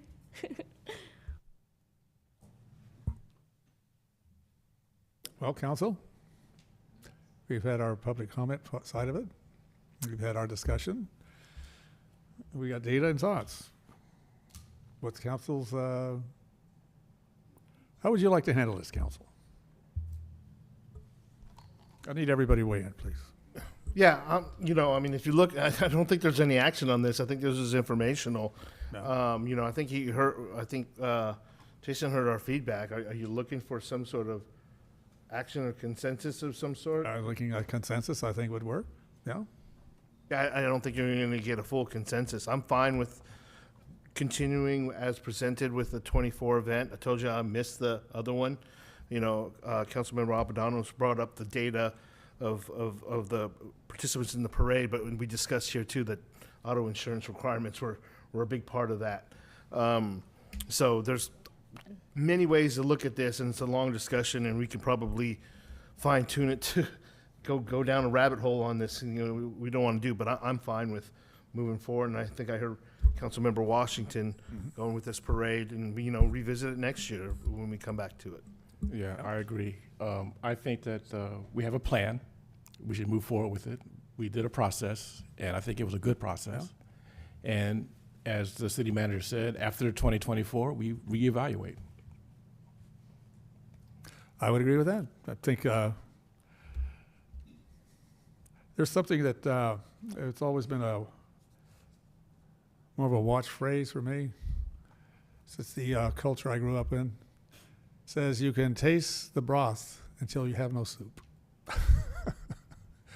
That means we can work things, and yeah, that's just a watchword. It's not a condemnation, but I think moving forward, it's going to tell us what we can do, or how we can refine this, and maybe there might be such a thing as splitting it up in two parts. But I think right now we have a plan, and we've had some success with it, and I think we continue and pay attention to the feedback we get. Thank you. Mr. Mayor, for me, I'm still partial to at least looking into doing a morning parade. I wouldn't be responsive to my constituents if I didn't continue to advocate for that. As I said before, after every single parade, I get a ton of phone calls complaining. I've had people from various organizations that have done floats in the past call me and say, we're not doing it because it's 3 p.m, we can't get our staff to show up. So I'm not in agreement with continuing as status quo, because then we're ignoring our residents, and I was not elected to ignore my residents. So my position is that I would like to look into continuing to doing a morning parade. And, Okay. and I see the arguments on both sides, and I would like to probably at this point, let's see, this is October. It's hard to say whether we could plan a different format, but I do think we need to start thinking about a couple of things. That hot day contingency plan for sure, because 3 p.m. sooner or later, we're gonna regret not having one. And you know, the morning parade, I think, has some merit. I think it's worth exploring whether you can have a split system, a morning parade and an afternoon. But I think, you know, for now, I think soliciting more input, getting more ideas makes sense. Clearly, there's a majority that wants to stick with the afternoon parade. And like I said, I had mixed feelings, so I can't argue that it's a bad idea, just that it needs to be thought through, especially for weather contingencies. So I can go with the 3 p.m., but I just think we need to start exploring things and getting more feedback before we make decisions instead of getting reactions after. That's my bigger issue. Okay.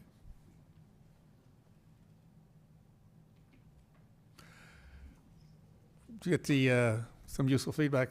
Yes, thank you so much. Right. Very good. Thank you. Thank you for your presentation. And Jason, since there is really no consensus amongst the council, I don't know if you're in agreement or my colleagues are in agreement to bringing this back maybe after the next 4th of July celebration to see if any feedback has changed. I actually disagree. There is consensus. There was a 3-2 or 4-1 direction given here with Mr. Joseph. But I don't mind bringing it back next year and doing the whole thing. Nobody's never said not to do that. Frankly, I but think there is a consensus. I think that an annual look at that would be something to do for a while as well. And I agree with that we do have a consensus. But I have to say this, you know, if we have constituents coming to us with their feelings about something that's opposed to what we're trying to do differently, or want to keep things the same, we need to take that information from those constituents and bring it to the people that are going to help make the decision. I think that if we bring names and numbers to Ally and our city manager, when we get that information, that'll be helpful. That's also data. But unless we do that, we're keeping that information to ourselves, and we're hoarding information that should be going to the people that need to be heard. And as a council member, what I will do is always bring something to our city manager when people have a certain strong view of something that we're doing or something that we're not doing. Because me just holding on to that information serves no purpose. Okay.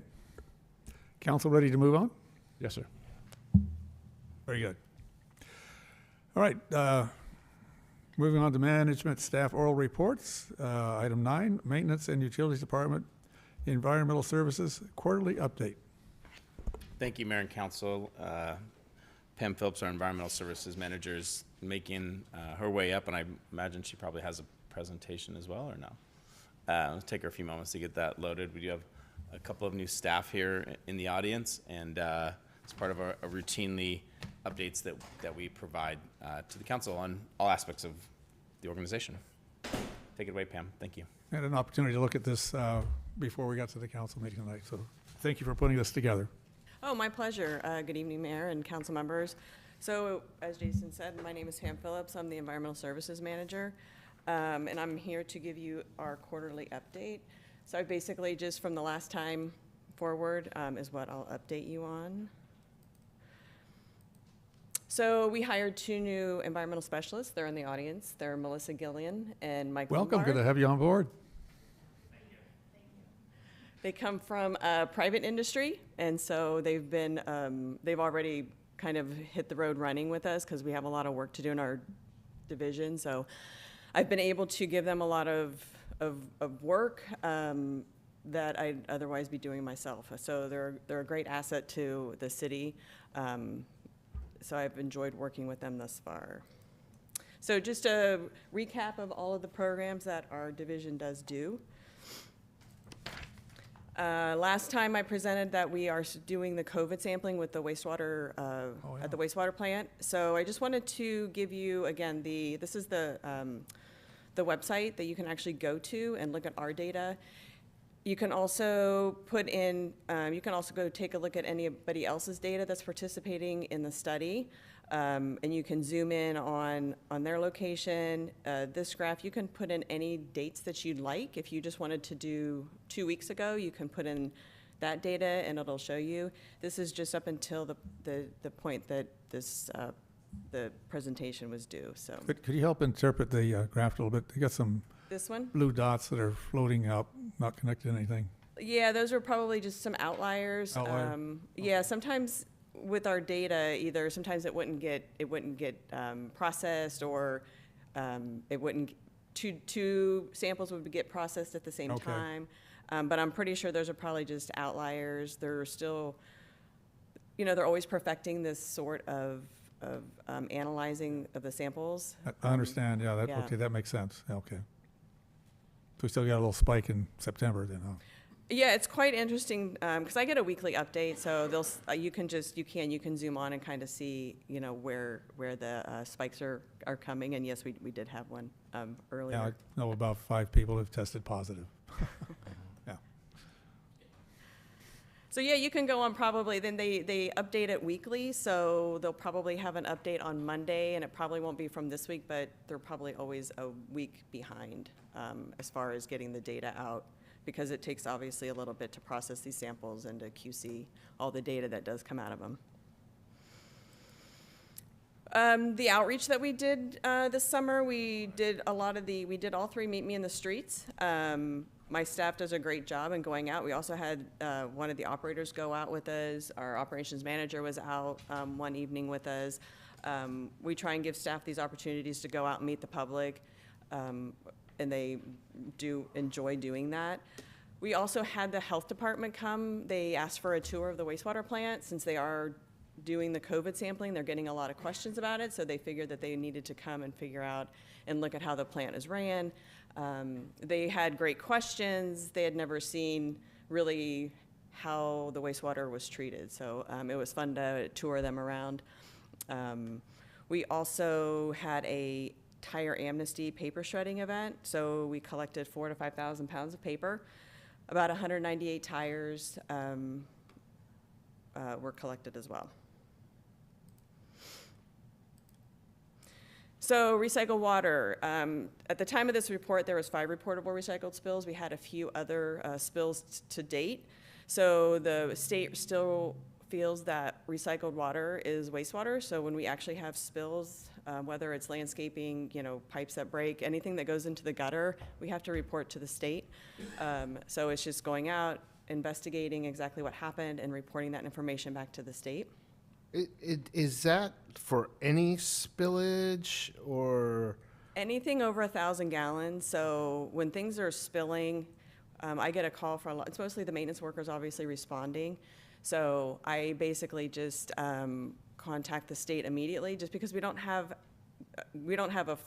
the amount right there. So I just let them know we've had a spill, and then we investigate. Most of the time we're able to get meter readings and figure out the amount of spillage. Depending on the amount, if it hit a storm drain, if it hit receiving water, kind of forecasts then our next moves. Yeah, because I see a little bit of purple pipe irrigation sometimes break just on irrigation. I can't imagine it being 1,000 gallons, but. You'd be surprised how fast that gets out. Okay. Yeah, it's interesting how fast and how much it comes out. Because all of our spills that we've had have been over 1,000 gallons.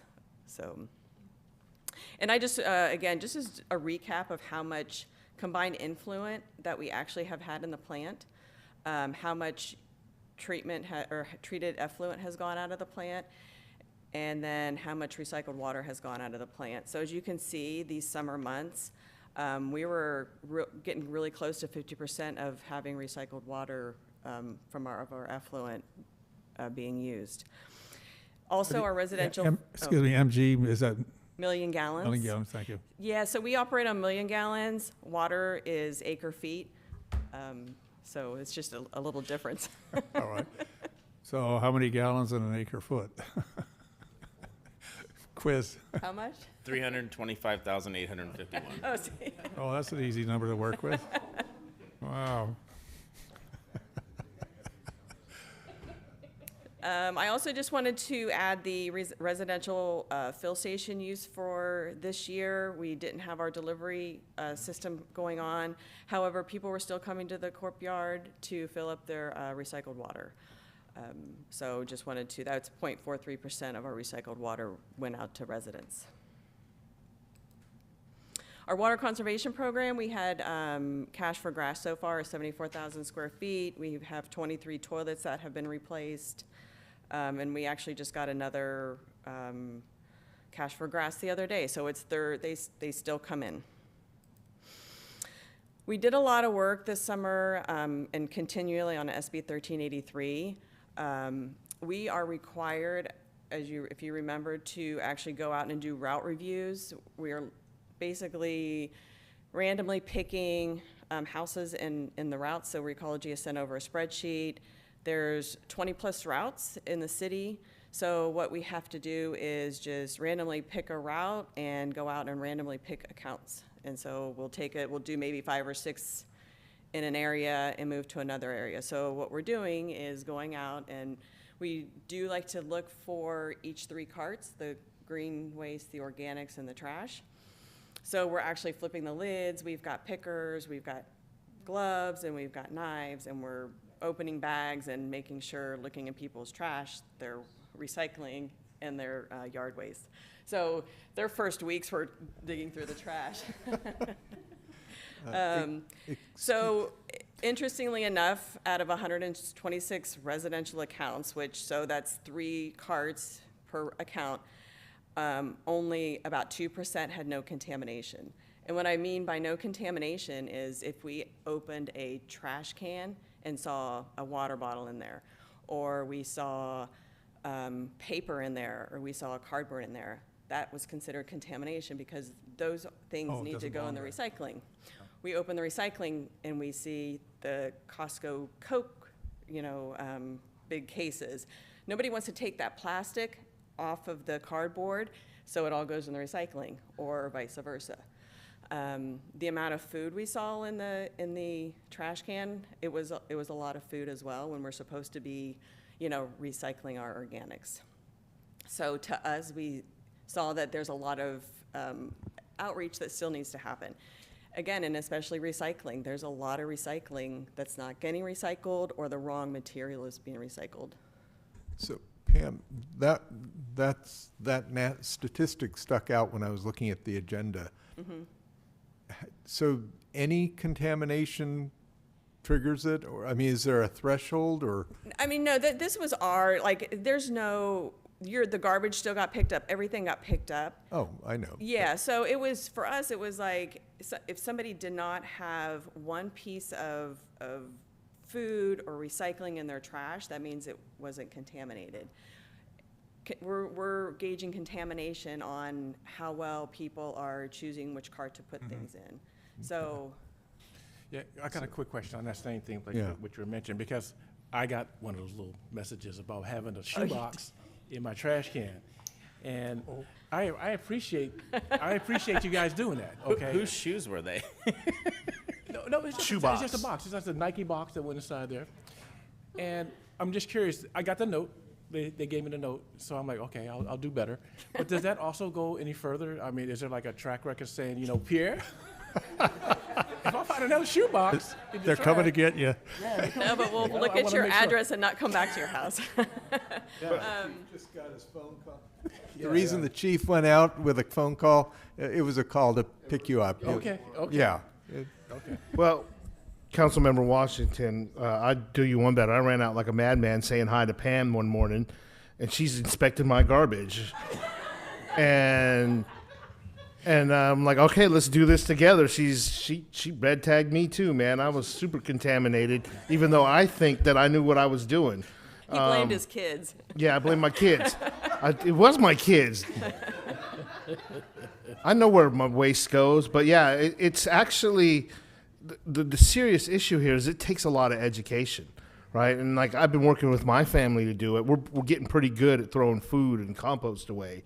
But, you know, it's the plastics that are really hard to understand, right? You know, and Pam and I were debating on whether a strawberry box, plastic, you get your Driscoll's strawberries, is that recyclable?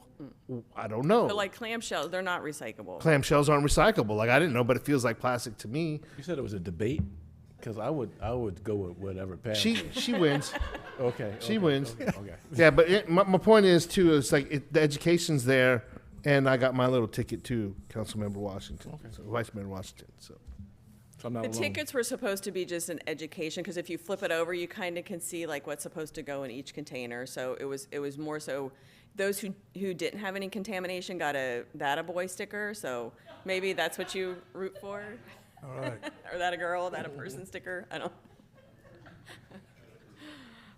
But yes, so there's a lot of education that still needs to be done, and honestly, it's kind of shocking that people still don't like put a water bottle in the recycling cart, or they'll take a whole bag of aluminum cans and water bottles and put it all in the recycling cart, including the plastic bag. You know, so even the plastic bag, that's a contamination.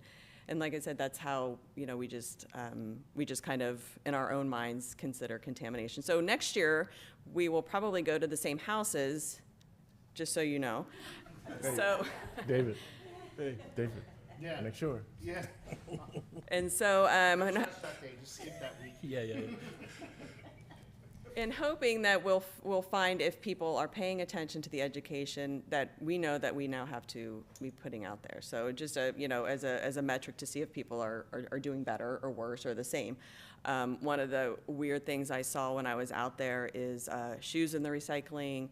There was a whole vacuum cleaner in the recycling.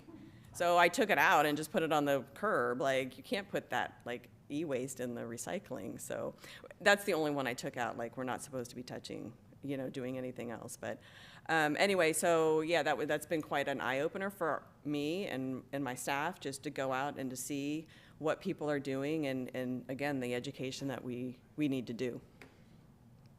I have a question. Today, my nieces today I have two nieces visiting, and for lunch they had a yogurt container, you know, and she said, she turned it over and she says, look, this is not recyclable.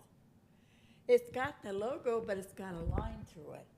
And she, you know, the box that it came in, she looked at the box and it has the logo and it has a line through it. So is that recyclable? I've been putting it in the recyclable bin. I do the yogurt as well, and that's, you know. Well, I just noticed that today, because they happened to be there visiting.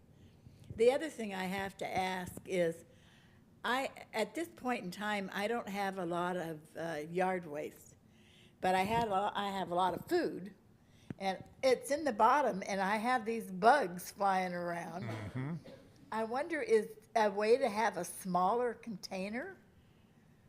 You know, because it's, you know, how big they are, and it's just a little bit, and I have to drag it out each week, and I don't want to leave it for 2 weeks. Right. Well, part of that is like the automation system now that garbage trucks use. Yeah. I mean, it's finding that size that they would be able to pick up. Otherwise, you're having, you know, Yeah. in the olden days, is getting Well, they out have the and small, the garbage bag bender is small. They do the what is But it, the it's the wrong 32 color. gallon. Yeah, and you know, and that's something maybe we can look at in the future with Recology. Is a size for for your Yeah, organics, yeah. because you do have a size for trash. Right. So maybe And it's I something use to the look at. trash all the summer when all the leaves are there, but I don't have any leaves now, so. We actually, one of my staff, she put together a card, because there's a composting website that we looked at, and there are there's a lot of organic ways to try and get those bugs away. So I will definitely send one out to you. Thank you. We had a compost hub this summer. I hope you all knew about that. And oh, thank you. And so the compost hub, really helped towards our first year of procurement. We were supposed to be doing 1,600 tons a year, but the state realized that that was a reach for a lot of municipalities, so they were phasing this in.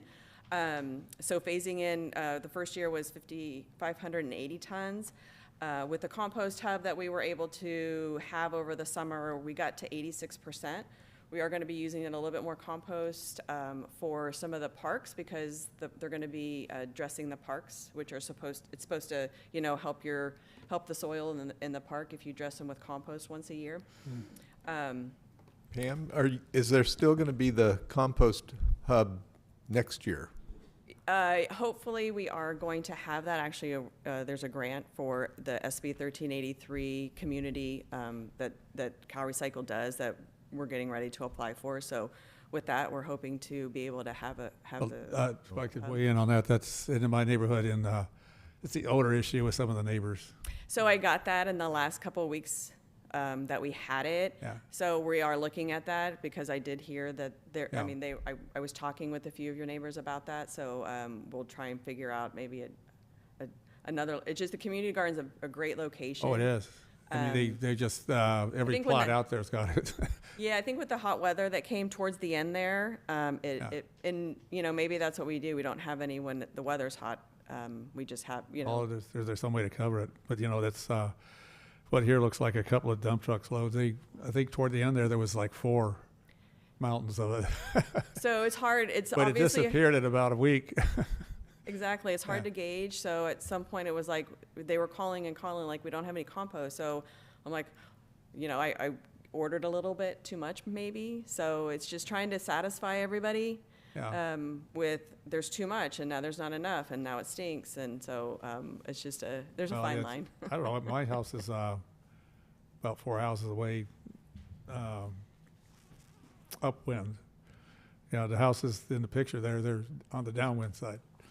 Kind of blows across that way, so that's probably what the issue is. But no, frankly, everybody who gardens out there said, wow. And then got all the neighborhoods coming out with their wheelbarrows and things like that. So we took ample opportunity for the free residential compost. That was good. And the vegetables love it. Yeah, we stopped it because we were getting complaints, but then also just because with the rainy season coming, I didn't want it to become a stormwater issue. Oh, yeah. So, Thank you. Anyway, appreciate it. Just more to work on that. Yeah. just some information. So we get quarterly reports from Recology, and it's just a lot of interesting data that they send to us. So I just thought I'd pass that along as far as this is summarizing up to date. So from January up until June, or I guess because that would have been the second quarterly report. These are the different tons of items that they have collected. And to date, this was before, this probably didn't include the September curbside pickups that they were doing, the free bulky items. So, but up to then it was 51 bulky item pickups and 156 gallons of used oil that were collected. I think this is a great program that they do offer, especially the used oil. That way it doesn't end up in the storm drains. They also, this was the spring newsletter that the community would get. So if you don't get a actual physical bill, you should get online because they do put these out on a quarterly basis for residents. We helped out with a few illicit discharges. One of them was our maintenance workers actually had to clean up, so we were able to bill those people that this happened with, and they, you know, that were able to pay back the city for the cleanup. The solar system, so again, just a recap of, this is the summer months, I guess the reddish is the actual, the green is the forecasted. So what in July, we kind of met, it was a wash. Water reclamation facility, and then the water treatment plant. And lastly, this is the EV charging station that we have here at City Hall. And again, it's accumulation since January of what's been going on with the station downstairs. So we've had 1,336 total charge sessions and over 283,000 total charge minutes. Questions?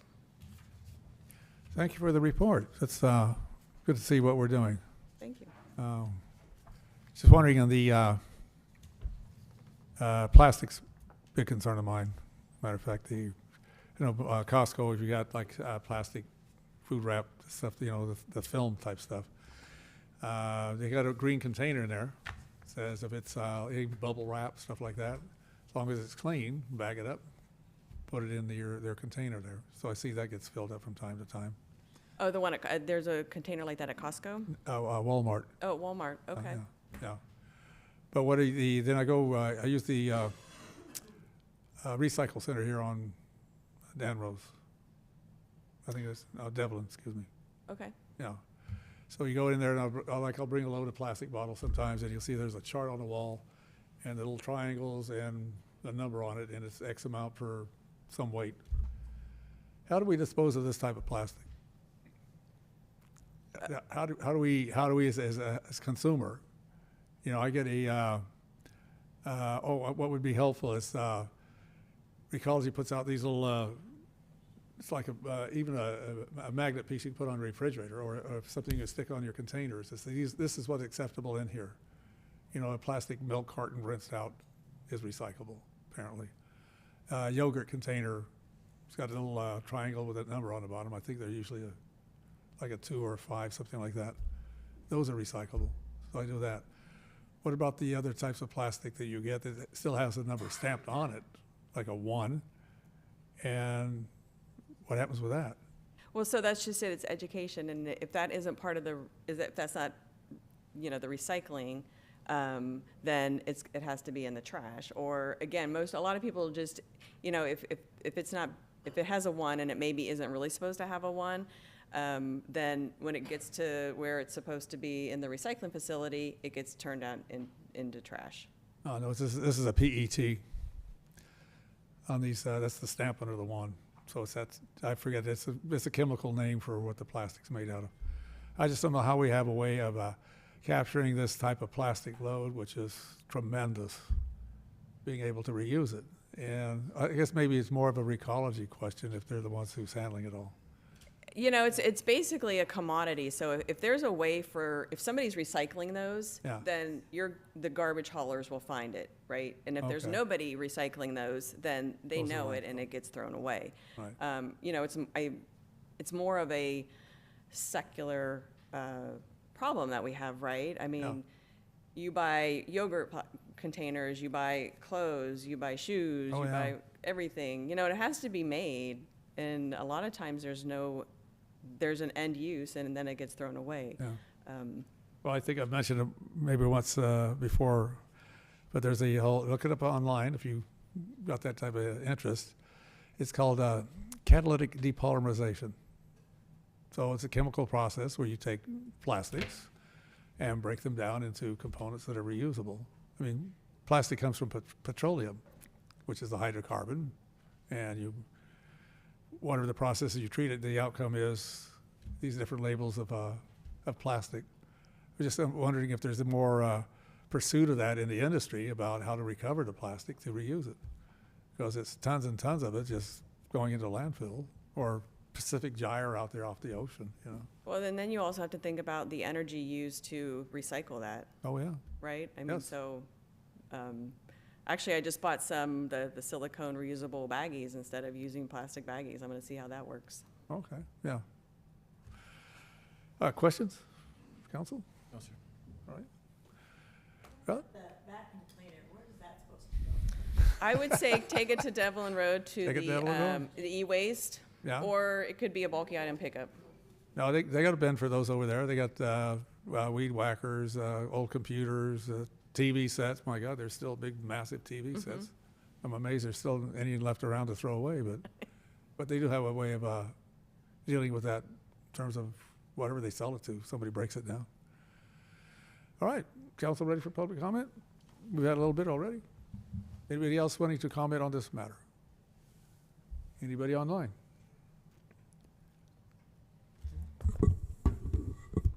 Yes, we have Justin.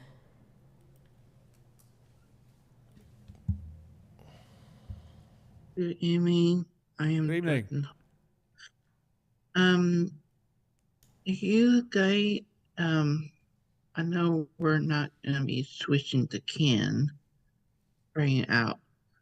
We're gonna be looking at it as if the city can be looking at get new garbage can, maybe 2 year, 3 year. I'm not sure. That's my question. Oh, you need new garbage cans? Is there a regular frequency that people could expect new garbage cans if they're damaged or? You can call Recology if you have a damaged can. They'll bring you another one. I know.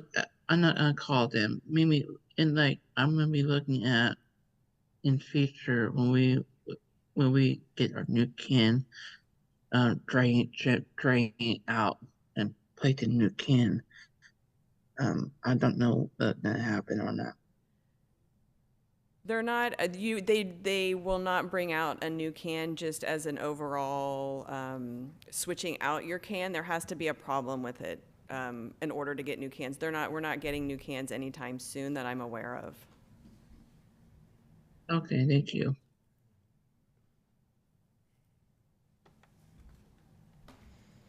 Karen Fritz.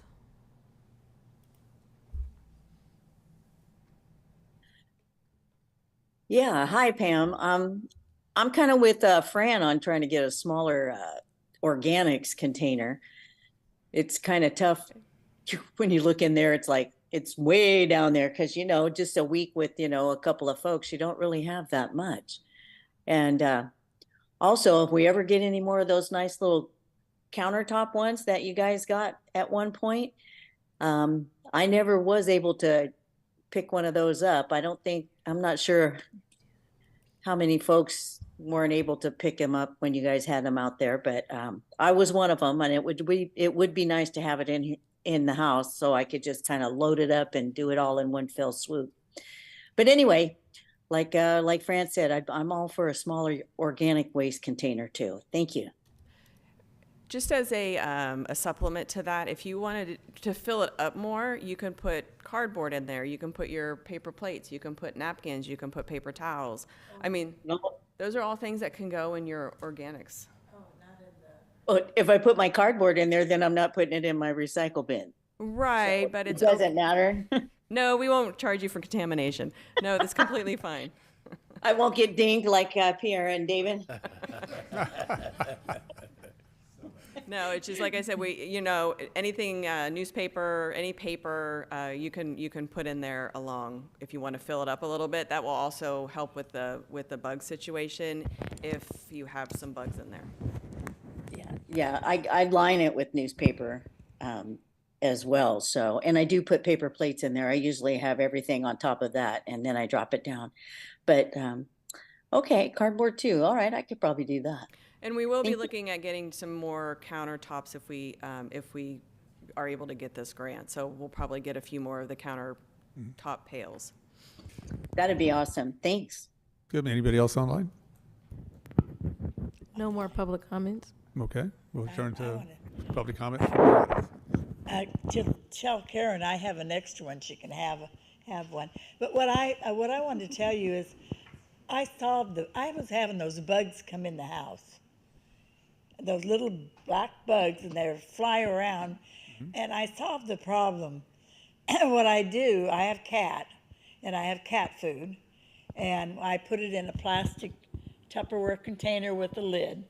Now I'm putting my coffee grinds and all my stuff that goes into the recycling fruit stuff into a plastic container, and I put the lid on and seal it, and I don't have the bugs anymore. Yeah. So I solved that problem. Maybe it helps somebody else. Yeah. Okay. Any more public comment? We'll close public comment at this point.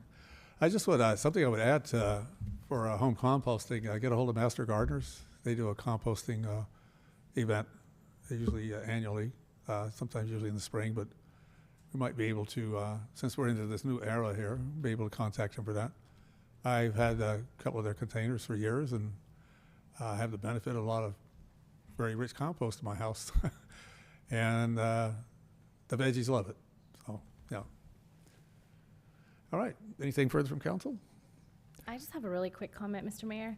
Thank you for your presentation. I feel like I've said this 1,000 times, but we used to have a recycle bin right there, and now I just leave my water bottles on the counter because I refuse to put them in the garbage can. So I'm just putting it out there again. Well, I appreciate that. I'm hoping that by saying that, we eventually get another recycle bin over somewhere in council chambers. You know, that to that point, Councilmember Alvarez, we should be checking with all our activities around the city to making sure that we have.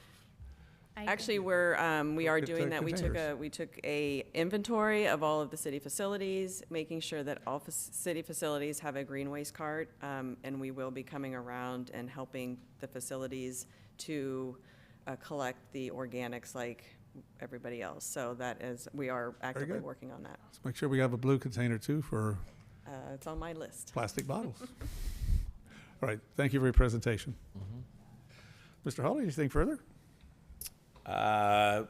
Director Akita has an update on happenings around town, and Right. Director Smithies has an update on activities happening in Mark's neighborhood. Hello, I am back to tell you all the wonderful things that are happening here in American Canyon. On October 18th, we have Coffee with the Cops from 8 a.m. to 10 a.m. This is going to be at Starbucks on West American Canyon Road. On October 19th, we have karaoke night from 6 to 8:30 at the Doubletree. On October 20th, we have live music Friday nights at the Doubletree from 6 to 8:30. On October 21st, we have an American Canyon Pet Clinic. This is a free community clinic that is in partnership with the Jameson Humane, and they will be offering free vaccines and microchipping and free pet food and supplies. That's going to be at the Napa Junction Community Center from 10 a.m. to 1 p.m. On October 21st, we also have our Pool Pumpkin Patch and Splash at the Philip West Aquatic Center from 12 to 4. And then also on the 21st, we have a Halloween Nerf battle at Napa Junction Community Center from 6 to 8 p.m. On October 24th, American Canyon Fire Protection District has their board meeting in the council chambers at 6:30. On October 25th, we have ACHS Trunk or Treat from 5 to 7 at American Canyon High School. There's a lot here. I apologize. I'm warning you now. A lot of fun stuff to do. We also on the 25th, we have Friends of the American Canyon Library. They are having a meeting trying to get more members from 6 to 7 p.m. at American Canyon Library. And then on October 27th, we have karaoke night at the Doubletree from 6 to 8:30. On October 27th, we have a Halloween party at the Adult Activity Center from 4 to 6:30. On October 27th, there's live music at Friday nights at the Doubletree from 6 to 8:30. October 28th is National Drug Take Back Day. This is from 10 to 2 p.m. There are various locations throughout Napa County, including Kaiser Napa, the Napa County Sheriff's Department, and American Canyon Police Department. Go online. They have more details if you'd like to participate in that. October 28th is Book Donation Day. The American Canyon Library will be hosting a donation drive for books from 11 to 2. October 28th is Spirit Horse Ranch Free Halloween Celebration. This is going to be at the Spirit Horse Ranch down at Wetlands Edge Park from 1 p.m. to 4 p.m. It's a free event. On October 28th, we have the Full Moon Walk, which is brought to you by the American Canyon Community and Parks Foundation at Wetlands Edge Park from 5:30 to 7:30. October 28th, we also have Movie Under the Stars, where Hocus Pocus will be featured at 8 p.m. at the Doubletree. October 31st is Halloween at Canyon Plaza. This is going to be from 3 p.m. to 5 p.m., and that's brought to you by the American Canyon Orthodontics, American Canyon Chamber of Commerce, R.H. Hess Development Company. Also on the 31st is a Halloween open house at the Boys and Girls Club from 5 to 8 p.m. November 1st is our Open Space, Active Transportation, and Sustainability Commission at 6:30. On November 3rd, we have Bingo Night from 6 to 8 at Marine World Clubhouse. And then last but not least, we have Ridge Trail Day on November 4th up at Newell, where we will be, it's a volunteer event where we'll be focusing on trail work and blackberry removal in partnership with Napa County Resource Conservation District and the Bay Area Ridge Trail. And that's going to be from 8:45 a.m. to 3 p.m. Thank you. Thank you.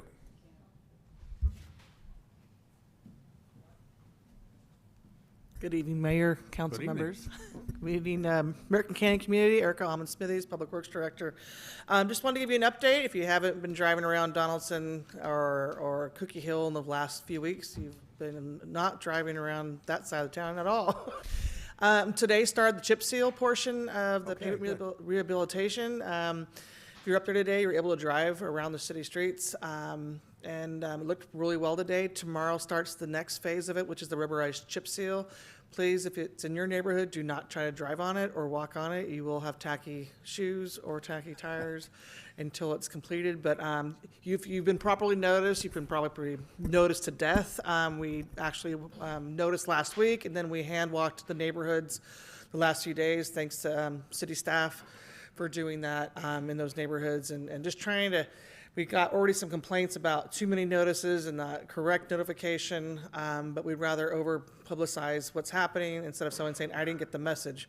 So it's a phasing kind of work in progress, similar to what we did last year, but we are concentrating in one area this year, probably be the same role the next couple of years as we try to get some of the older neighborhoods completed. So thank you for bearing with us. And also an update, the sheep have left American Canyon for the year. They did a great. That's too bad. Did I say that? They got completed ahead of schedule about a week. But we're hoping to partner with Napa Pasture Protein for some more open space opportunities in the coming year.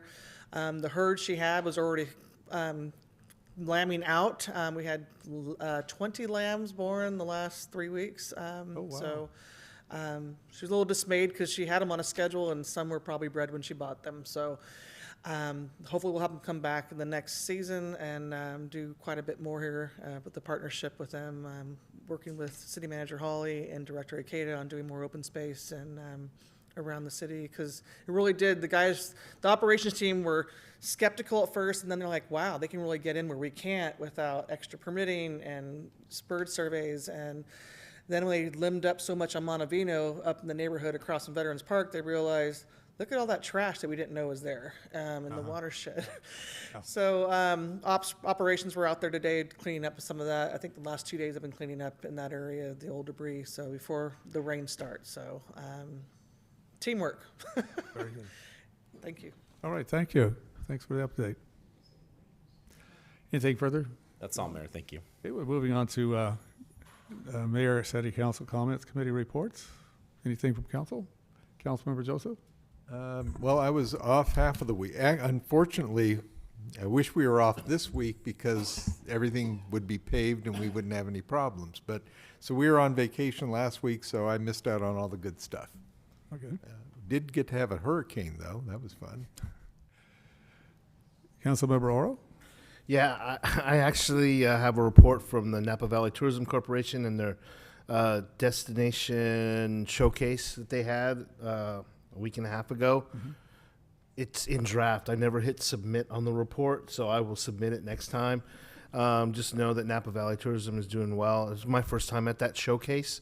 It's actually for the industry, and they gathered all of the industry, hotels, car transportation, restaurants, and give an update on where they see tourism headed in the next year or so. Still expensive, not as expensive as before, still busy, not peak post-pandemic, but going to continue to be busy, I think, in terms of the next year or so.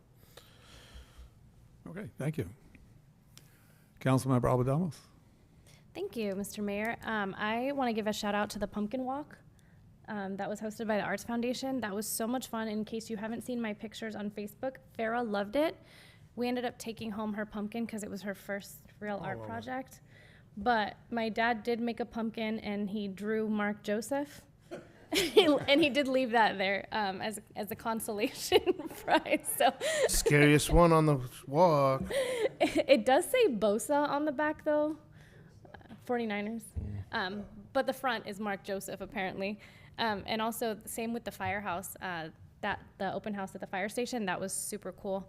And just to let you guys know, tomorrow is the Cal LAFCO conference, tomorrow, Thursday and Friday. So I will be heading out to that bright and early, and I'll give you an update of whatever I learn. All right, thank you. My pleasure. Oh, Vice Mayor Washington? We had a real good Napa County leaders meeting, NICLOG, the other day. I'm sure you're going to mention some of the details about that. You have all the bullet points. But I always am encouraged when I meet with the other leaders of our county to kind of find out what they're doing differently, and then also get the opportunity to brag about what we're doing. And we did a good job bragging about what American Canyon is doing. So I'm not going to steal your thunder from that. Go ahead. But I really enjoy those meetings. You know, I think we're well represented, and I could just see us having even more things to present at these meetings. And hopefully, we'll get some of those meetings here in our hometown, so we don't have to go all the way down to St. Helena. Oh, it rotates at some point. Yeah, thank you for your comments there. No, NICLOG was a good meeting. Good to be back involved with that. I think my problem with that meeting was we have so many things to brag about in American Canyon. Mm-hmm. They were, well, they're getting a little bit anxious. When I wrap it up, Leon, wrap it up, that type of thing. But no, it's great. Good to get in there and share what we got in terms of accomplishments, because other cities are trying to replicate their issues as well. And that's that back and forth, that networking opportunity to find out how you can solve problems, how success is attained. And it's just amazing what's going on in the city right now. It's just so much good stuff is happening. But I think, I didn't want to bring up something that I know that we're all aware of. And it's on the international scene. I appreciate your comments, Mr. Hawley, your update on the issue, what's going on in the Middle East right now, Palestine and Israel. And I know we all, I get a bit emotional when I think about it. It all impacts all of us. We can see the grief that happens, the loss of life, the destruction that's happened. And my heart goes out to all, and my prayers as well. Mm-hmm. That at some point they can find a way to find peace. It has been a very, very long process, and it didn't just start the other week. I'm hopefully that maybe there can be an intervention on the part of leadership, both from President Biden, from the world at large, to see what can be resolved, to take care of those who are lost and those who are injured. And I just recognize in American Canyon we have people from both those countries in this city who are experiencing that. And I reach out to them. Whatever we can do to bring comfort, to bring assurance that yes, we can get through this together, but it's going to be a difficult task, and we need to support each other in that process. Mm-hmm. And I don't want to end on a sad note, but more of a one that says, look, we live an enriched life, and that's what I want for everyone. There's a sense of community, and in whatever way we can feel that we can support that out there, contribute to the betterment of all of us. And we only have to look up and down our streets, our neighbors, to know that, they are from different parts of the world who likewise have experienced this type of difficulty. And I feel a sense of obligation personally to be able to listen and support and see what I can do. So I hope that I could end on a happier note with that, but I have, hope is eternal for me, and I look forward to that coming to fruition for everyone. So with that, I would say we have anything on future agenda items? Yes, Mr. Mayor. Few meetings back, we had kind of a discussion about the general plan update and the land use element, and I'd like to suggest that we bring back for kind of a general discussion the circulation element, because I think traffic is one of our big issues, and I think it would be nice if we had a general discussion, partly to discuss the north-south alignments, the Newell extension, the west side connection, even the 29 corridor, what's being planned, so we have a better understanding. As I've mentioned to the city manager, the Newell extension is an important project, but it's probably a very complicated one as well. And I think it might be handy to have some discussion about just why it's complicated, all the parts that have to be pieced together. I would second that. Okay, thank you. And so, all right. Yeah, but behooves us to look at that from time to time, given all the developments going on as well. Anything else on future agenda items? That was good for me. All right. Real quickly, on the future agenda items, we'd like to have a vote so we can have the record, so we can put it on all of our tracking mechanisms. I'll make a motion to put the circulation element. I made the motion, you seconded it. Yeah, I seconded it, yeah. Okay, so all we're right, good. All right. We're loaded. Motion second, roll call, please. Councilmember Abadamos? Yes. Councilmember Joseph? Yes. Councilmember Oro? Yes. Vice Mayor Washington? Yes. Mayor Garcia? Yes, thank you, council. Thank you. If there's nothing else from council at this point, then we have concluded our work for the evening. We are adjourned. Thank you all. Good night, American Canyon.